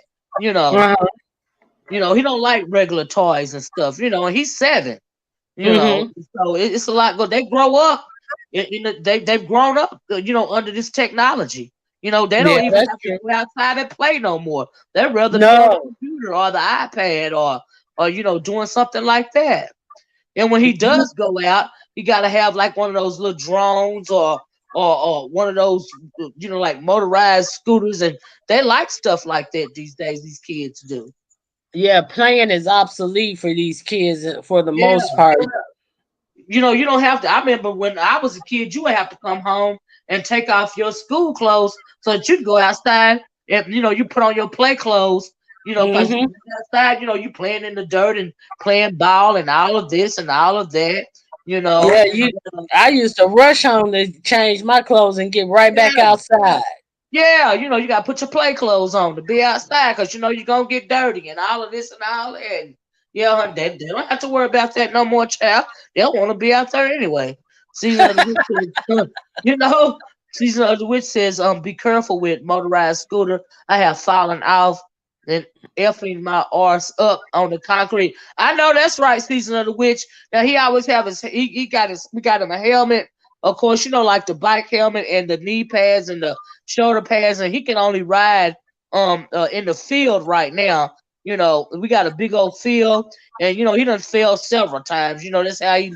But the thing is too big for him. But child, he a daredevil, but he can only ride in the field. He can't do no concrete or nothing. Thank God for wide open spaces. We still have some wide open spaces. Where I live, because like I said, we live down south, and so yeah, so we don't have to deal with the concrete with him and that dang on scooter. But he scares me to death on that thing. I was scared of the hoverboard. I'm even scared. I'm even more scared of that scooter thing. I'm more scared of the hoverboard because I didn't see so many people fall off those hoverboards. I'm like, oh my God, that's a long fall. Child, it's When, crazy. when those adults fall off of them, I say, Ooh, that's the long. What you say? And so yeah, you're right about that. It's crazy. Got a whole new world, but people better wake up. It's not all conspiracy theory. For whoever made that, uh, you know, made that stupid ass comment. All you got to do is open your eyes and see what's really going on around you. just because somebody's talking about something that you're unaware of, I Right. mean, hey, I'm not trying to I'm just trying to say what I've seen out there. So, Yeah. and I'll tell you, you can look it up. I try to reference you to where these things Go look are. it So up. That's right. Even they was talking about. See what they was trying to do was trying to pit me against Pizarro, just being real petty, right? But even though that girl, got enough sense, to try to at least figure out what's really going on, in the world around you. Do you see what I'm saying? And there's nothing wrong with that. No matter how she's articulated, no matter how I'm articulated, at least you want you want a conspiracy theory. Sometimes it's not a conspiracy theory at all. It's just a fact. it's Just a because fact. it's not widely known, don't mean it's not true. Yeah. And so you can be petty all you want to, but hey, I'm happy that the girl at least want to find out what's going on. You know, that's how you don't get caught with your hands down. With your pants around your ankles, if you will. You know, All irritated right. genie. That is absolutely who I'm talking about. Let me read this. Who is it? Was you trying to say irritated genie? Is that who you was talking about? They took it. Yes, I was talking about the irritated genie. Thank you. Oh my God, y'all. The irritated genie. When we were talking about Abramovic, and I told you he did all those videos on her, they took his channel down. His name is the irritated genie. Thank you so much, Black Donovan Manosphere Fixer. That's what I'm talking about. The irritated genie. Yep.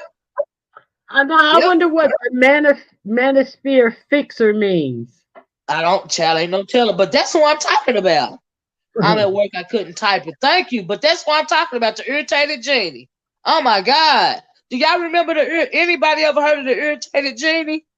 I never He had a heard of. whole channel over here on he spoke big facts just net. You're absolutely right. He had a thriving channel.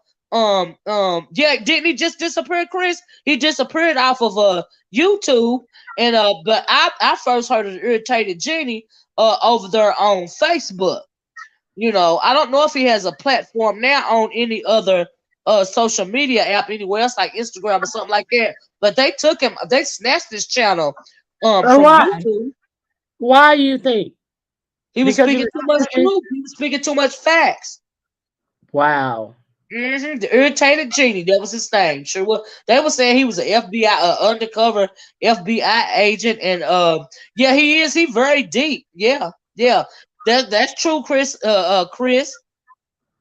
In part, yeah, he started speaking. He was big on the gay agenda. He was what they call the gay agenda, human trafficking. I think they took him off though because of Abramovic. That's why I think they took him off. hmm And he did a lot of lectures. He still does a lot of lectures. It's just that his channel is not on YouTube anymore. He was very vocal about young black boys in the gay agenda. Yes, he was, Chris. Yes, he was. Just like he was vocal about Abramovic. And so, yeah, one of the videos that he did about, because he was going deep about her, and one of those videos got his channel snatched. I remember that because I was subscribed to his channel. I looked at his every video he dropped. I watched it, and so yeah. But you're right, Chris. He was very vocal about that. But I remember one video that he did about Abramovic, and that got his whole channel snatched. I haven't seen him on YouTube since then. Wow. Yep, that was his name, Irritated Genie. I think the big LGBTQ got him took down. I don't know Black Donovan, but I know he don't have a channel on here anymore. His channel got snatched. Him and Tariq Nasheed was arguing over during Seal's funeral and say, oh, really? Really, Blue Skies? Oh wow. Oh wow. But yeah, that's what I learned about Abramovic from was Irritated Genie. I might have to look him up and see if I can find anything on Yeah, him. I mean, you might have to Google search him. You know what I mean? Yeah, that's Because what he's I'm not gonna on do. YouTube no more. And so, yeah, yeah, or some other search engine or Yahoo search or something. You know what I mean? Or I don't know. Where his video. I'm sure he's still on the internet somewhere. I don't even know if he has a website or not. I don't know any of that. But yeah, I used to watch him on over here all the time. But that's absolutely who I was talking about, Irritated Genie. Thank you so much. Oh my God. Girl, that was driving me crazy. I wonder what made him go away and not come back. Like, you know, some people just come back and make a new page. It wasn't even feasible for him to do that. I don't know. I don't know. I don't Uh, know. I don't know. But that's y'all too would, bad. if y'all I guys have ever heard of him, y'all would really love Irritated Genie. Yeah, he was on point about a whole lot of stuff. For real.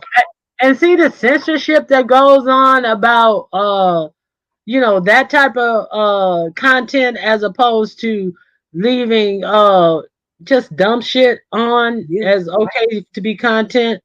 Yeah. Yeah. Yeah, you're absolutely right. But yeah, they Did got rid they of him. I did they wonder ever if they take got rid of him. You know, I think they got rid of him. Now that I'm thinking about around about the same time they got rid of what's the white guy's name? He did the conspiracy videos about Sandy Hook and all that. What's his Glenn Beck? name? Glenn Beck? Huh? Glenn Beck? Glenn Beck. Not him, the other one. He did the Sandy Hooks and all of that stuff. Conspiracies. Oh, I know who you're talking about. Him. You Uh, know, they snatched him off the web. yeah, I know who you're talking about. It's on the tip of my tongue now. Yep. Mine too, child. But yeah. I'm like you Alex now. Jones, Alex thank you. Jones. Child Black Yeah. Donovan is on it. Alex Jones, that's exactly what I'm talking about. This Black Donovan management fixers, he's on it, okay? But I was talking about Alex Jones, yeah. So Yeah. I'm wondering, did they snatch them off around about the same time? I just can't. I can't remember. There's people still playing his downloads. I imagine they are just that. That's all right. Thanks for telling me that. But yeah, Irritated Genie, man, he was on point. I loved Irritated Genie videos. Alex, my son, liked him. Is that right? Where me? Yeah. I'm wondering if they got snatched around about the same time. I can't remember though. Chris said Irritated Genie was one of them, was one of the main ones that exposed Africa Bambaataa. Was he one of the main ones, Chris? I didn't even realize that. Oh wow. Blue Sky says the last video that I seen him on was when Darren Seals was on there and in hidden. Is that right? That was on the Mike Brown case in St. Louis. Is that right, Blue Skies? It's been that long? Wow. Anyway, Darren Seals was that one who got killed, who died in his car or something like that. Libby or blessed today. Brand says Libby or blessed today. We are blessed today. It's a good day. God has us. I know that's right, Brent. Y'all, I'm gonna have to get out here. Um, where me said that's right. Season of the Witch. I mean, Ronnie Q. Oh my Um, God, what do y'all think about Sandy Hook? Child, we ain't gonna go there. My child might get snatched talking about that. Child, do you believe it? Child, woo! No comments, Season of the Witch. Woo, child, they was up in arms about that. Mm-mm. Mm-mm. well, all right, Miss Olivia. It was nice talking to you. Oh, You me too. gave me a lot. I done wrote a lot of names down. Huh? I've written a lot of names down because you gave me a lot of information that I Oh, want. absolutely. Go look at some downloads of Irritated Janie. Yeah, and you said a lot of things that made me want to look into things further for myself. Like Yeah. most people who want information do. Right. A lot of problem that some of us have in this community, because I can't speak for every community, is we don't want to do the research for ourselves and seek knowledge out for ourselves.